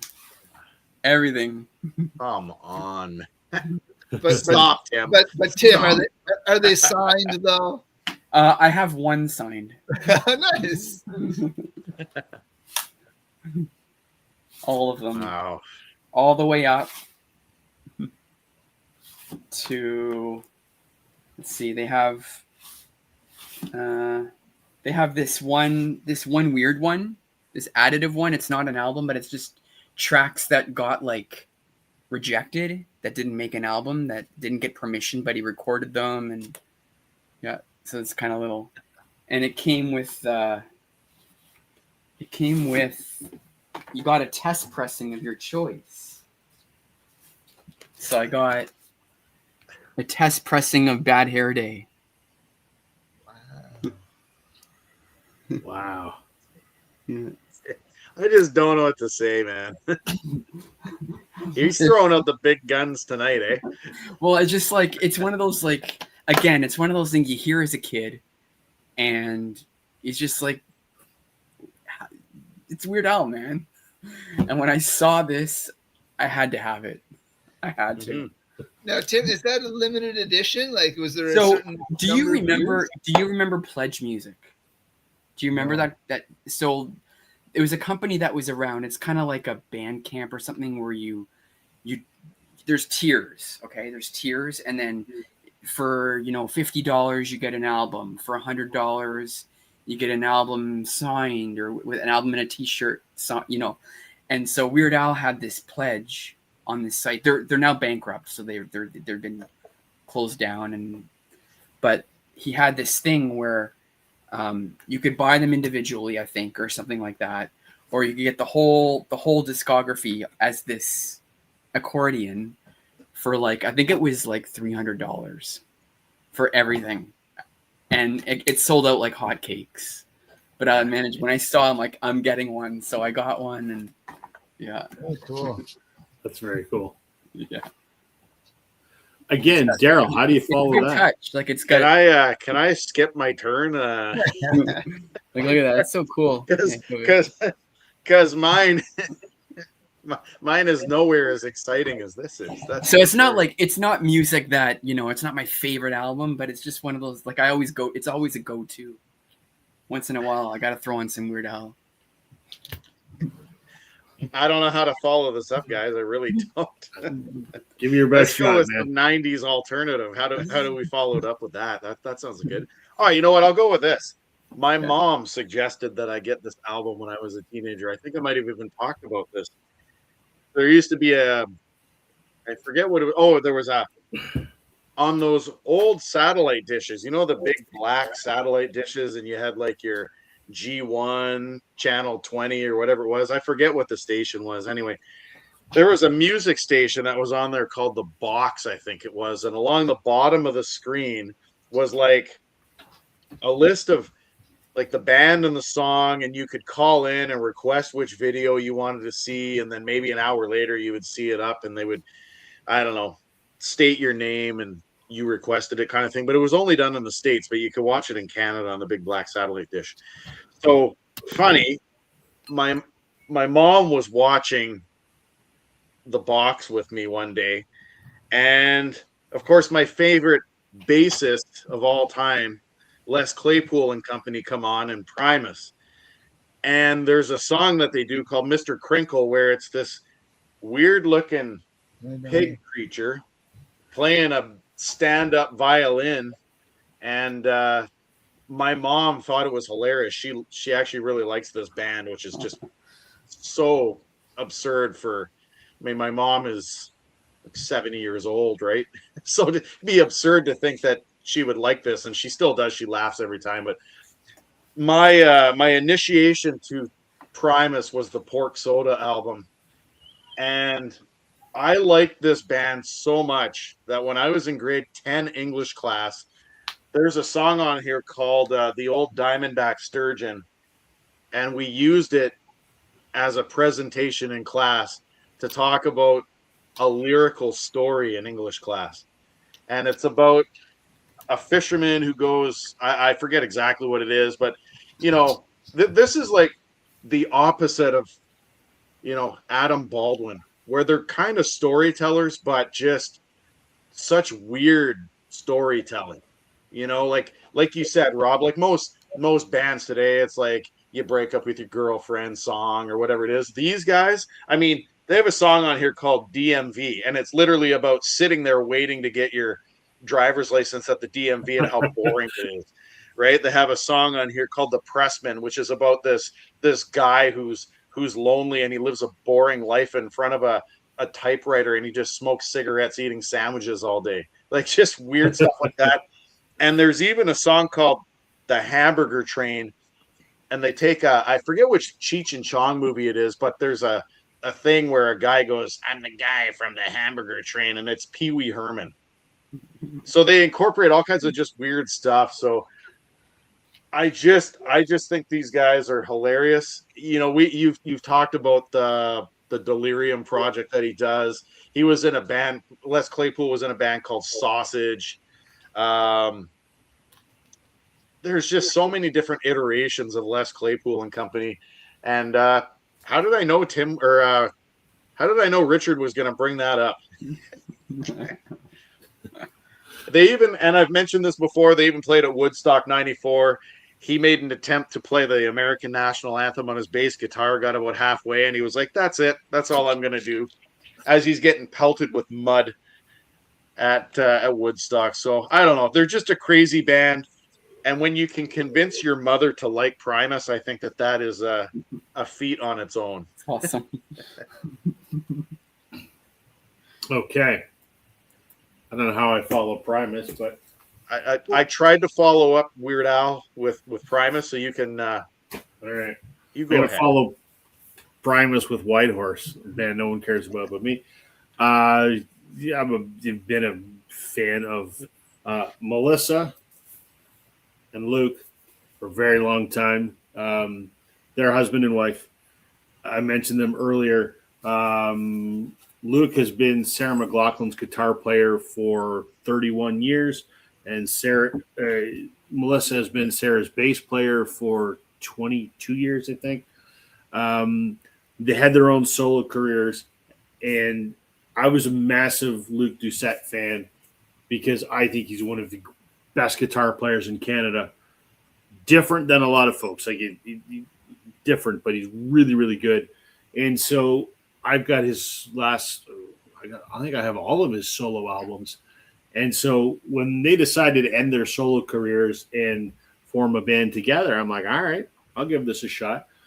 And this is their second album. It's called The Fate of the World Depends on This Kiss. I think they have 7 or 8 albums now. There's a new one coming out in May. I've already pre-ordered it. I'm going to see them in 2 weeks. They're playing here in my town. I have seen them 15 times probably, met them a whole bunch of times. There's an autograph thing there. I have autographed Whitehorse set lists hanging on my wall. I just love these guys. Every album they do is different. So they have a folk record. This is kind of their rock record, I guess. They have a country record. They have a blues record. They have a psychedelic record. They have like a love ballad kind of record. They're all different, but they all also sound like Whitehorse, which is an interesting feat to accomplish. Just absolutely love this band. They're from Toronto. Why did I pick this one? Because this is my favorite of their albums. When they first started, it would just be Luke and Melissa on stage, and they would play all the instruments. So they had all kinds of looper pedals and everything. So they start doing the beat on like a bass drum, and they'd program that into the looper, and then they'd play the next instrument to the point where they would build the entire song, and it was cool to watch. Now they tour with a full band. Yeah, very, very good.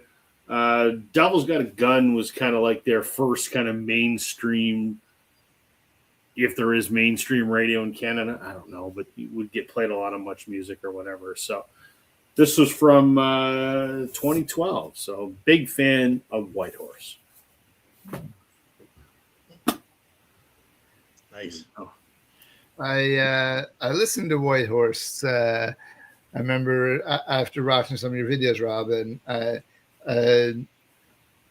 I listened to them mowing the lawn. Actually, that's what Nice. I can still picture myself mowing the lawn as I'm listening. And I enjoyed it. And I think I just put it on kind of like a random shuffle kind of thing. And I think that's one of the things I noticed was like, wow, they have like a lot of different kind of styles of music. I think you would probably dig their blues record. Okay. It's called The Northern South. So what they did is they did 2 blues EPs, the Northern South Volume 1 and the Northern South Volume 2. And then when they did it on vinyl, they combined them together onto one record just called The Northern South.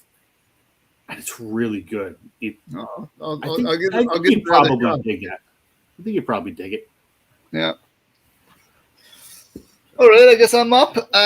Okay, so I'm going to go with this one. Again, when I think of best albums in my collection, I think about some of my favorite artists. So this is soul and funk. This album brings in a lot of synth kind of stuff as well that I don't always love, but I do hear. I think this is probably one of Stevie Wonder's best albums. It's my favorite pound for pound album for Stevie Wonder. Innervisions, Songs in the Key of Life is amazing, but pound for pound as a single album, I think Innervisions kind of tips the scales a little bit there. You know, he's dealing with really cool stuff on here. You know, he's dealing with like ideas of repression, and he's dealing with like drug addiction. He's talking about spirituality on this one as well. Again, it's just a great album. Too High, Living for the City, Higher Ground, Don't Worry About a Thing. Some very classic. And Stevie plays, I think, correct if anyone else knows, I'm pretty sure he plays every instrument on this album. So it's quite, what would you call, groundbreaking? You know what I mean? So I just think he does an amazing job with this. If it's not every instrument, it's almost every instrument on the album. And it's probably his funkiest soul record from Stevie Wonder. So Stevie Wonder. Scott DJ Vinyl Vertigo is here. He loves that album. I know that. Yeah. It shows that. You know what's so funny, Curtis, is, and Rob and I have talked about this. I want to like Stevie Wonder. And I love what he's done for the music industry. And for whatever reason, like, I have that album, and for whatever reason, I can't get into Stevie. Can't get into it, eh? I just can't, and I want to so bad because he's done so much, man. Well, I tell you what, if you can't get into him here, there's probably not much left. I mean, he's got Songs in the Key of Life is the other, like, his other big, like, one with lots of hits. I got to give it another listen. I got to give it another listen though, because he's a guy that I want to like, and for whatever reason, it's just taken me a while. Maybe it's like ABBA. Maybe it's just taken me a little while. You need more ABBA. or Rob with Santana, right? It'll just drop one of these times, and it's like, oh, I see. Like an epiphany. Because I mean, there's no doubt. I mean, he's been blind since, like, he was 6 months old or a year old. Like, everything he has done has been done in a way that most other people couldn't even fathom trying to do. Yeah, like, I think of, like, different eras of Stevie, right? Like his really early stuff with, like, with Motown, and some of that, it's really cool, like Signed, Sealed, Delivered. You know, like it's poppy, and like I dig that stuff too. But then there's, like, this classic run he did in the 70s, which I think is his best stuff. And then there's kind of like his 80s and into the 90s stuff where it's a little bit, I don't know, less my taste, I guess. You know what? Maybe that's what it is. You know, Part-Time Lover, I can't stand that song. And maybe that's what it is. It's just I gotta go back a bit and not listen to his 80s stuff. Yeah, I'm not a big fan of his 80s stuff. I just want to say that one. I love. Yeah, I just called. So yeah, exactly, right. Where he goes through the months of the year. No thanks. Okay, Tim. Okay, well, I don't. Do you guys know about this record? It's not. So this is not a record that, it's not a favorite record, like a favorite album or like that, but it's just a really damn cool record, and I'm glad I own it. So I went down this route for a change. Have you guys heard about this record, Oh yes, Oh yeah, Lazaretto? Have you heard about it? it's the one that like plays backwards. that's all the weird shit. all kinds of Yeah. yeah. So like, it's crazy. It has 3 speeds. It plays at 33, 45, and 78. It's got a matte finish on one side and a glossy finish on the other. It's got hidden tracks under the label. It's got How do you duo- play the hidden tracks under the label? Yeah, I don't want to do it. You have to like, it peels back apparently, or I don't know, but I'm not gonna. It's got this dual groove where depending on where the needle drops, it leads in with an electric intro or an acoustic intro to the first track. It's the coolest thing. It's got a hologram. If on one side has if you see there's on side 2 there's like a hologram that plays on the dead wax. It's just a really dorky album, and I love it. Jack White, man, he loves his vinyl. He's a vinyl enthusiast, right? Yeah, and then on that, which kind of I'll do a twofer. It kind of segues in. So because like, how can I not show the Beatles, right? I didn't know what Beatles album to show, so I just showed probably the best era, Revolver and Rubber Soul. Kind of this era is kind of my favorite. That's I not your don't Butcher cover, dig is it? the like people dig like, I mean, Abbey Road and White Album is great, but I don't know. I like their early stuff to their mid stuff best. Anyway, the reason why I'm showing this, it's. I mean, everyone knows the Butcher cover, right? But Jack White, I don't know if you guys know this. So I'm covering it up right now because I did. So they came out with this album. Does it show on the screen? No, not really, eh? No. It does like a walk sign and a goat. Like anyway, it's like a little, it's a thing, and I can see used, it now this way. oh, this way. Oh, Oh, there there you you go. go. Yeah. That's cool. So I used a hairdryer. And I peeled that off, and you get this. What? Have you seen that? No. So it's if you get this specific version where the laminate is glued, like it was glued on pretty well, but there was word that if you, I did it carefully, so I used the blow dryer, and That's cool. I mean, I got a little bit of peel there, just a little bit, but otherwise it came out pretty clean. And so they kind of emulated the Butcher cover. So that's pretty rad. That is very rad. So who is that? Sorry, I missed. That's the Raconteur. Jack White and the Raconteurs. Oh, Yeah, okay. it's one of Jack White's bands. Okay. Yeah. So if you can find a hilarious. version with the laminate cover on top, you'll get this. But if you just get the regular pressing, it's just this printed on it's just flat, right? That's wild. You got to find the laminate. It's such a cool record. What a great homage to the Butcher cover, though. That's so cool. Yeah. That's so cool. Again, Daryl, how do you follow that? Well, Tim, you know how you've had a few weird picks along the ways? Yeah. This is probably my weirdest pick, and it's actually by a band that nobody's ever heard of. That's It's in a exciting. style of music, a genre of music that I absolutely despise.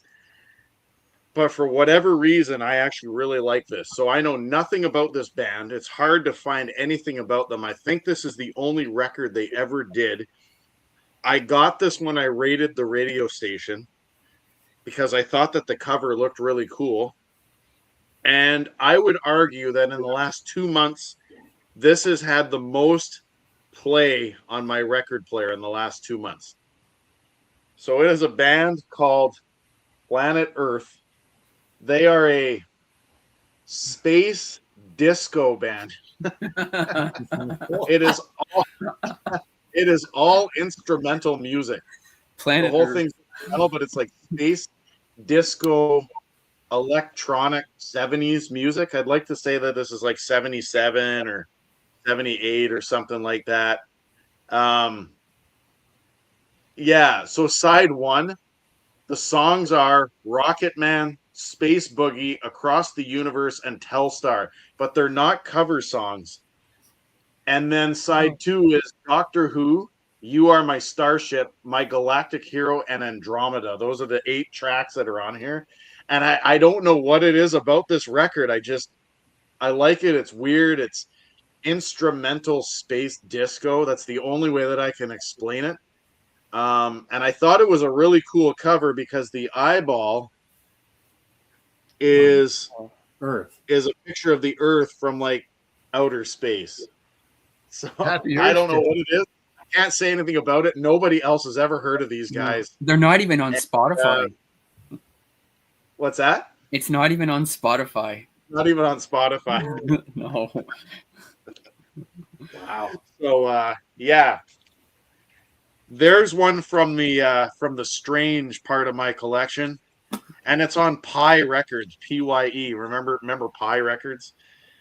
Got a kind of a cool label actually. It's like a weird space looking label in pink, purple, and red.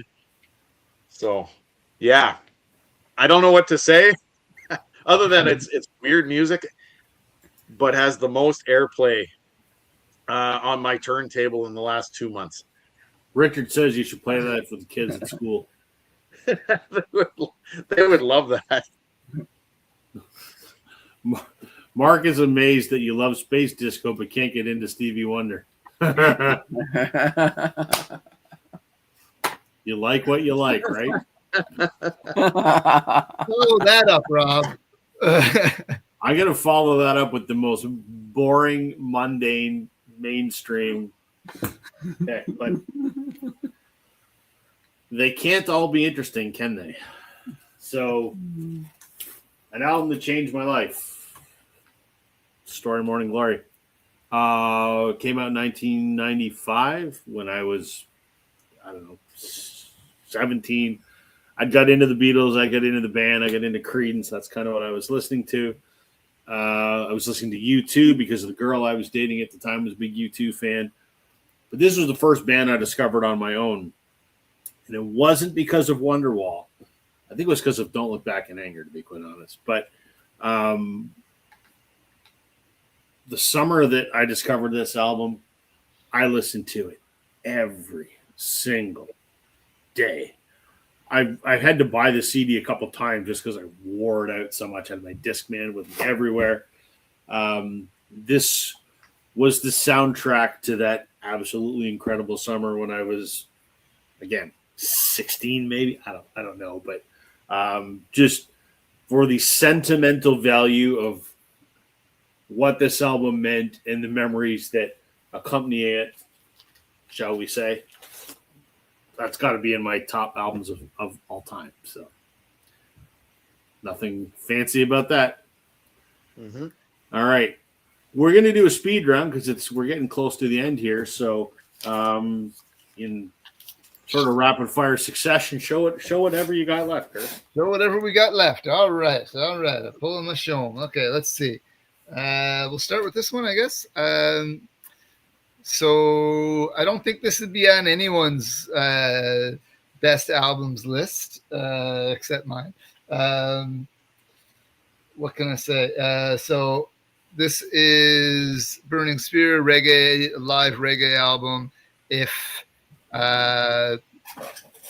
like the best album is about like capturing the spirit of music, this is one of my favorite live albums. The sound just busts out of the speakers, man. It's meditative. It's just an amazing album. So I'm going to leave it there.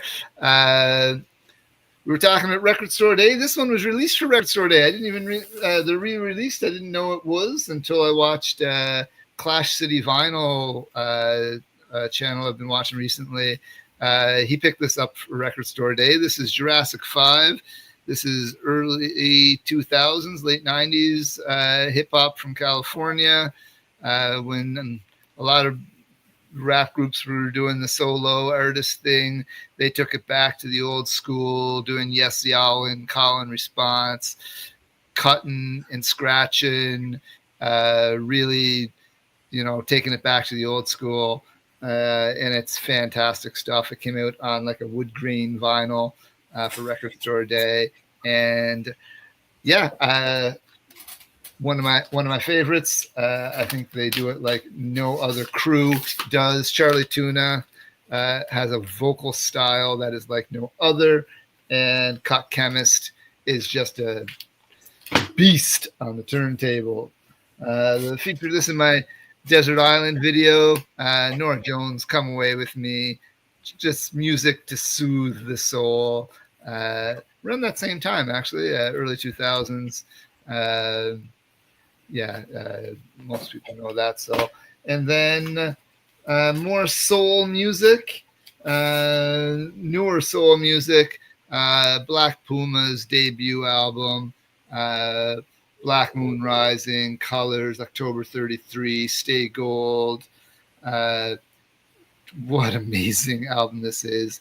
It still sits in my my constant plays, heavy rotation. That's what I'm trying to say. Heavy rotation bin. This is the double LP, so they got some cover tracks on the second one, including a pretty good version of Fast Car, some demos, an underwhelming version of Eleanor Rigby, and a great version of Ain't No Love in the Heart of the City. So there's another one that are some of the best in my collection. Well done, man. Richard loves that you're into so many genres of music. So I know. I'm a bit schizophrenic that way. Big news coming across the wire here. The Mets, after losing 12 games in a row, finally won a game today. So there you go. But the Jays lost again. So you gonna switch that Jays hat out for a Habs hat soon?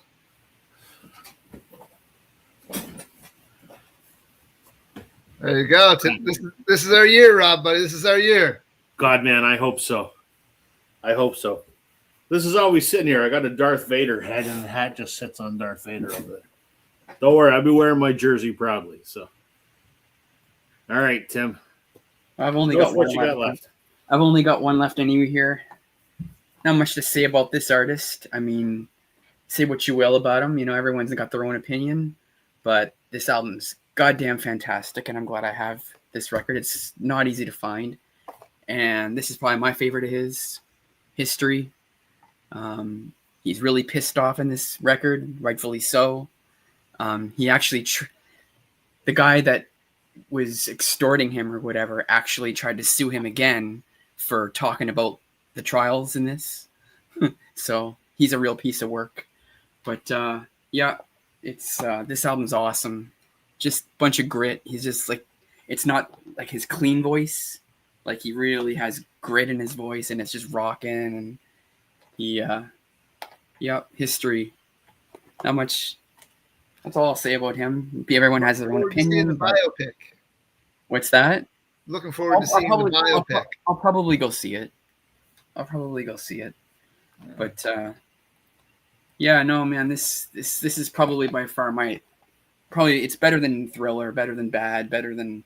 This is probably his best record, really. It's a more personal record too, rather than just songs about whatever. But yeah. Did I miss something, or did you not show any McCartney tonight?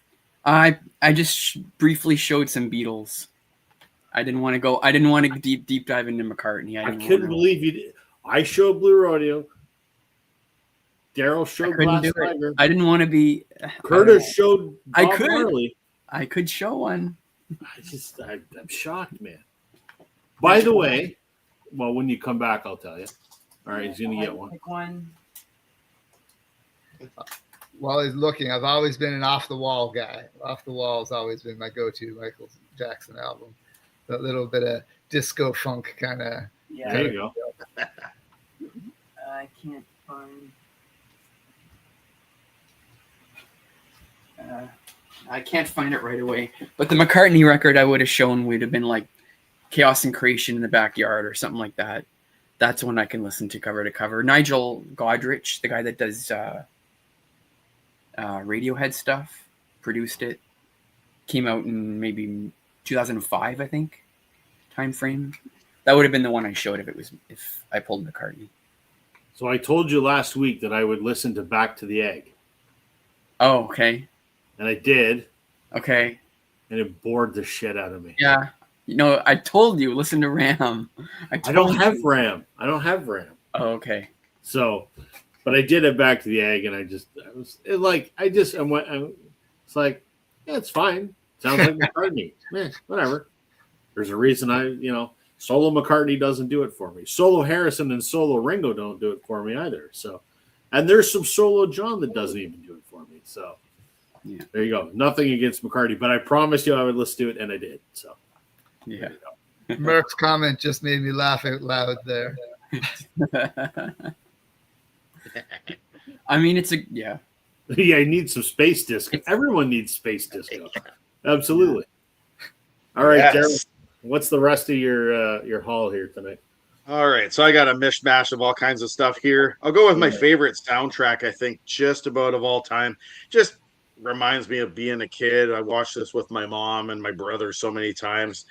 Nobody talks about Bette Midler, but I like the Beaches soundtrack. I'll be honest with you. I think it's a great soundtrack from start to finish. The first track on side 2, which is I Know You by Heart, is just, it's amazing. And there's some funny songs that are on here. So I'll go with the Beaches soundtrack to represent Bette Midler. My favorite grunge band of all time, at least my favorite grunge album. I've shown this many times, so I'm not going to talk about it much. The Jar of Flies album. Probably for most people, the most palatable of the Alice in Chains albums. It's not so heavy. Like if I think I showed this either last week or the week before, but compared to this one, right, this night and day. This is more acoustic like. This is super heavy, and you could tell that Lane was in super struggles on that Tripod album. If Chris Mann was here, he would know this one, Donna Lewis, which I've shown before, but she's a Welsh singer. She was known for that song "I Love You Always Forever." It was kind of a dance thing, but most of her other stuff isn't really like dancey. It's I don't want to say that it's this, because it's not this. But I'm going to show Amanda Marshall, because how could I not show this? I mean, this is a phenomenal album. But really, I mean, I guess I could say that other than the dance stuff, maybe this would be kind of Wales' version of, say, Amanda Marshall to a We haven't degree. showed that record in a while, eh? Which one? Amanda Marshall. Yeah, we've been showing it, and then we went a while without. It's been a while.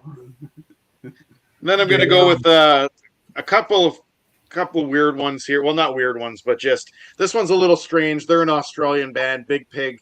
Their album Bonk, which is like synth pop stuff, but the main song that was on here is I Can't Break Away, which was on the Bill and Ted's Excellent Adventure soundtrack, which is a great movie, by the way. I haven't seen it in forever. Last two, this is my grandfather's record, 1940s and 50s, I guess, country crooner, not crooner, but kind of country-ish music. But he did like Moonlight Gambler, High Noon, That Lucky Old Sun, which all those songs were covered by all kinds of different artists back in the day. But this takes me back to my grandfather for sure. He used to listen to that all the time. And then last but not least, I couldn't not show this. I think that Daniel Lanois on this, he sings it. He helped produce some songs on it, the Red Dead 2 soundtrack. It's just, if you're into that country western video game stuff and you like Daniel Lanois, I mean, this is phenomenal as a sound. And it's not the original score. This is the soundtrack, because I have the score. It's different, but yeah, that is some of my favorite albums. Okay. I love this too a lot, and her second album. I wish the third album would come out on vinyl. I'm debating, Daryl, on Amanda's web store, you can buy a signed copy of this for $40 right now. And I'm like, Really? maybe I should buy the signed copy. Still, Maybe. Right? I don't know. This is the white vinyl. Is yours white or is yours black? Mine's black. Yeah, this is the white one. But I'm thinking maybe I'll buy the signed version. Why not? Oh, and you have the Tuesday's Child. Yours is the blue one, isn't it? Yeah. I've got mine are just black. I'm boring. And then her last album, Heavy Lifting, is the copy I have is red. So there's just the one album out of the 4 that's never been released on vinyl. So I don't know. Yeah, it's got to be a rights issue. I think so. Oh, I'm showing this just because I'm showing. Oh, what do you got there? You got 2 copies. yeah. Why do you have 2 copies? I got. Do I have the white? Yeah, this is the white. Right. And now that we'll go back in. You know, if you had that in sleeves from Vinyl Storage Solutions. Yeah, I know. And this one's wow, this one's cool. Red. Oh, that's the hard to find one. That's the music on vinyl version from like 5 years ago. Yeah, the cover is the same. Like And of course, it's the signed one. Yeah. Shit. Now, was that the one you got signed when she was being uncooperative with you, or is it that one? Oh, both. Both. Yeah, this one, she was fine. This one, she was like, she just signed whatever, like back. So this one was a hand. This one was a hand in. I knew a guy. I brought this. It got signed backstage. This one was the one where she was all testy. Why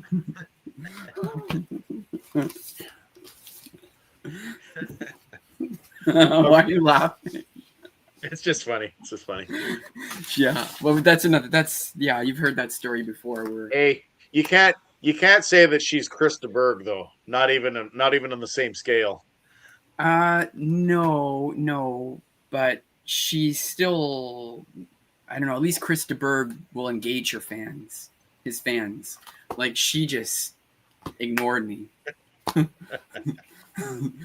The person handling the record just took the record. She signed it inside, and then she brought it back, and then he brought it back out. So I didn't get a handshake, a middle finger, nothing. She just looked back at me and kept walking. For someone who took 20 years off of music, you don't really have the luxury of being a bitch to your fans. Like, you're lucky people came back. I'm just checking the web store here to make sure it's still there, because if it is, I'm going to buy it. See, I only own it on CD, so maybe it's time to get a signed. There you go. Sorry, I lied. It's $50, but white autographed $50. It's worth it. Plus 30 for delivery. Yes. Yeah. Wonder if they got any other vinyl on here. Let's just look. She's pretty grumpy, so save your time and just buy one. You can, just Heavy Lifting on red, Tuesday's Child on blue. That album the blue on one is the Tuesday's Child available again? Yeah. On blue? Yeah. On her site? Yeah. 45 okay. Because I went when it was sold out. So if the blue's available, I'll go grab one now. Yeah, it is. It is. Okay, cool. All right, Richard, because you asked for it, the greatest soundtrack ever, Grease 2. There is not a more erotic piece of cinema than Michelle Pfeiffer singing Cool Rider on that ladder in that scene. Holy shit. Okay. The band, which is the band that I went to after the Beatles. Yes, here you go. There you go. Just for you, Richard. I don't even listen to the rest of the album. It's just Grease 2, because that's all you need. I'm a massive fan of these guys. It still amazes me that 4 kids from Stratford, Ontario, which is about 40 minutes that way, would be one of the bands that defined the Americana genre. Blows my mind. This is their second album, self-titled. I think it's far superior to music from Big Pink, which is the one the critics rave about. But this is where I would start if I was starting with the band. Grace Potter and the Nocturnals. Well, boy, this was my favorite band for a very, very long time. I saw them. I met Grace, and I met Scott Tournay, her guitar player. They were incredible, like 70s kind of rock with a tinge of blues. Then she got an ego and blew up the band, and her solo stuff sucks. And last but not least, U2. This is the album I love. Rattle and Hum, my favorite U2 record.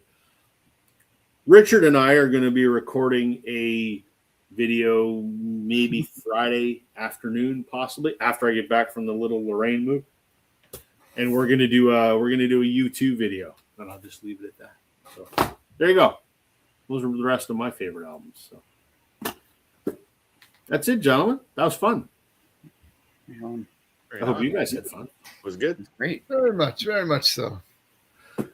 Well, we're well past the 2-hour mark, so we'll go around the horn. Any concerts coming up, Tim? Well, Glass Tigers tomorrow, but I don't think I'm going to go. And I'm going to see Daryl's heart. And I'm going to Montreal Friday for Lemon Twigs. Nice. Yeah. Nice. What's going on your channel, Curtis? Not a lot. I haven't posted a video in 3 weeks or more now. Just busy, you know. So I've got a couple of threads that I'm hoping to jump on. Yeah, that's about it right now. No shows coming up in the near future. I'm great. What happened? You won't regret it, John. You won't be able to sleep afterwards. You'll be so wound up. I've been watching Alan Doyle. He's going to be here in the summer in Truro, which Tim, you mentioned earlier. Yeah, I lived in Truro for a while. Yeah. Okay. But it's the same weekend I'm at the Stan Rogers Festival. I've got tickets to that. But I'm hoping they haven't announced their big headliner for Saturday night of Stan Rogers. So I'm hoping he does Truro Friday, and then he comes down to do Stan Fest on Saturday. So I got my fingers crossed. I've been watching the site. So we'll see. There's a show, and I don't know what show it is, but it's in the summer, and the headliner is Alan, and the co-headliner is Matt Mays on the same bill. That might be the same one. I think it might be the same one. Let me just I think it was Matt that posted it. Let's see here. Let's see. And actually, maybe I don't know. It's Canada Day. Oh, okay. At the Hullabaloo Festival. Do you know where that is? No. Spinnaker's Landing must be in Summerside. So that's PEI. Yeah. Okay. Yeah. Well, I could do Canada Day. Oh no, I can't. I'm working. Speaking of PEI, real quick, going off on a tangent. Do you know the East Pointers from PEI? Yeah. Not well, I don't know a lot of their stuff, but I know them. I know that. I saw them open for Alan a few weeks back. Phenomenal. Okay. Phenomenal. I mean, it's typical PEI Celtic kind of, Yeah. Phenomenal though. Really loved it. That was I'll great. keep an eye for if they're coming through. Yeah, I really, really enjoyed it.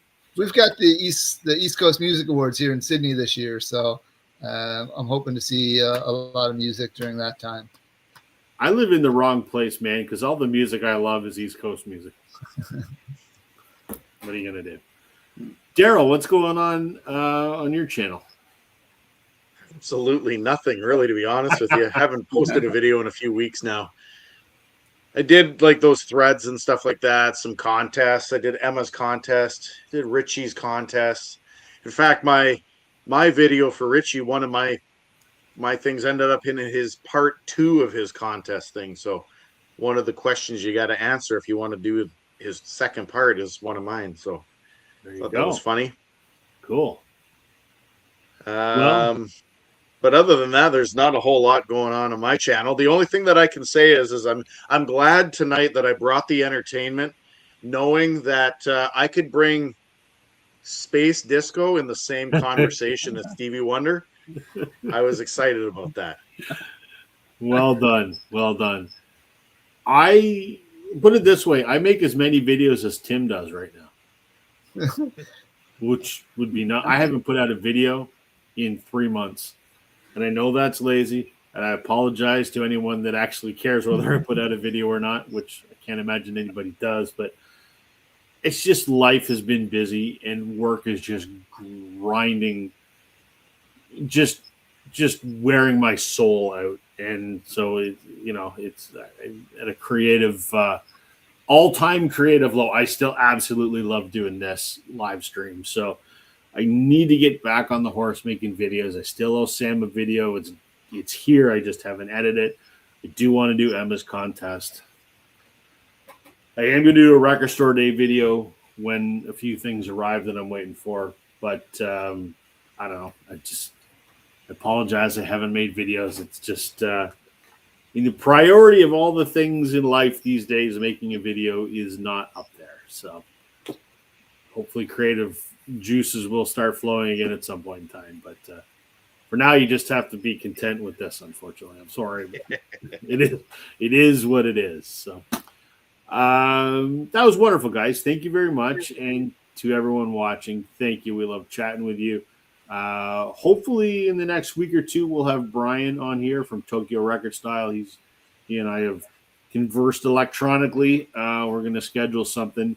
And also in the next couple of weeks, we're teeing up Scott from DJ Vinyl Vertigo is going to be on at some point in the next few weeks as well. So got some good guests coming up, and should be fun. So to everyone that's going to watch this later, thanks for spending a bit of time with us. We will be back next week with a different topic and a different guest. And that's it for this evening. Take care, everybody, and we will see you next week.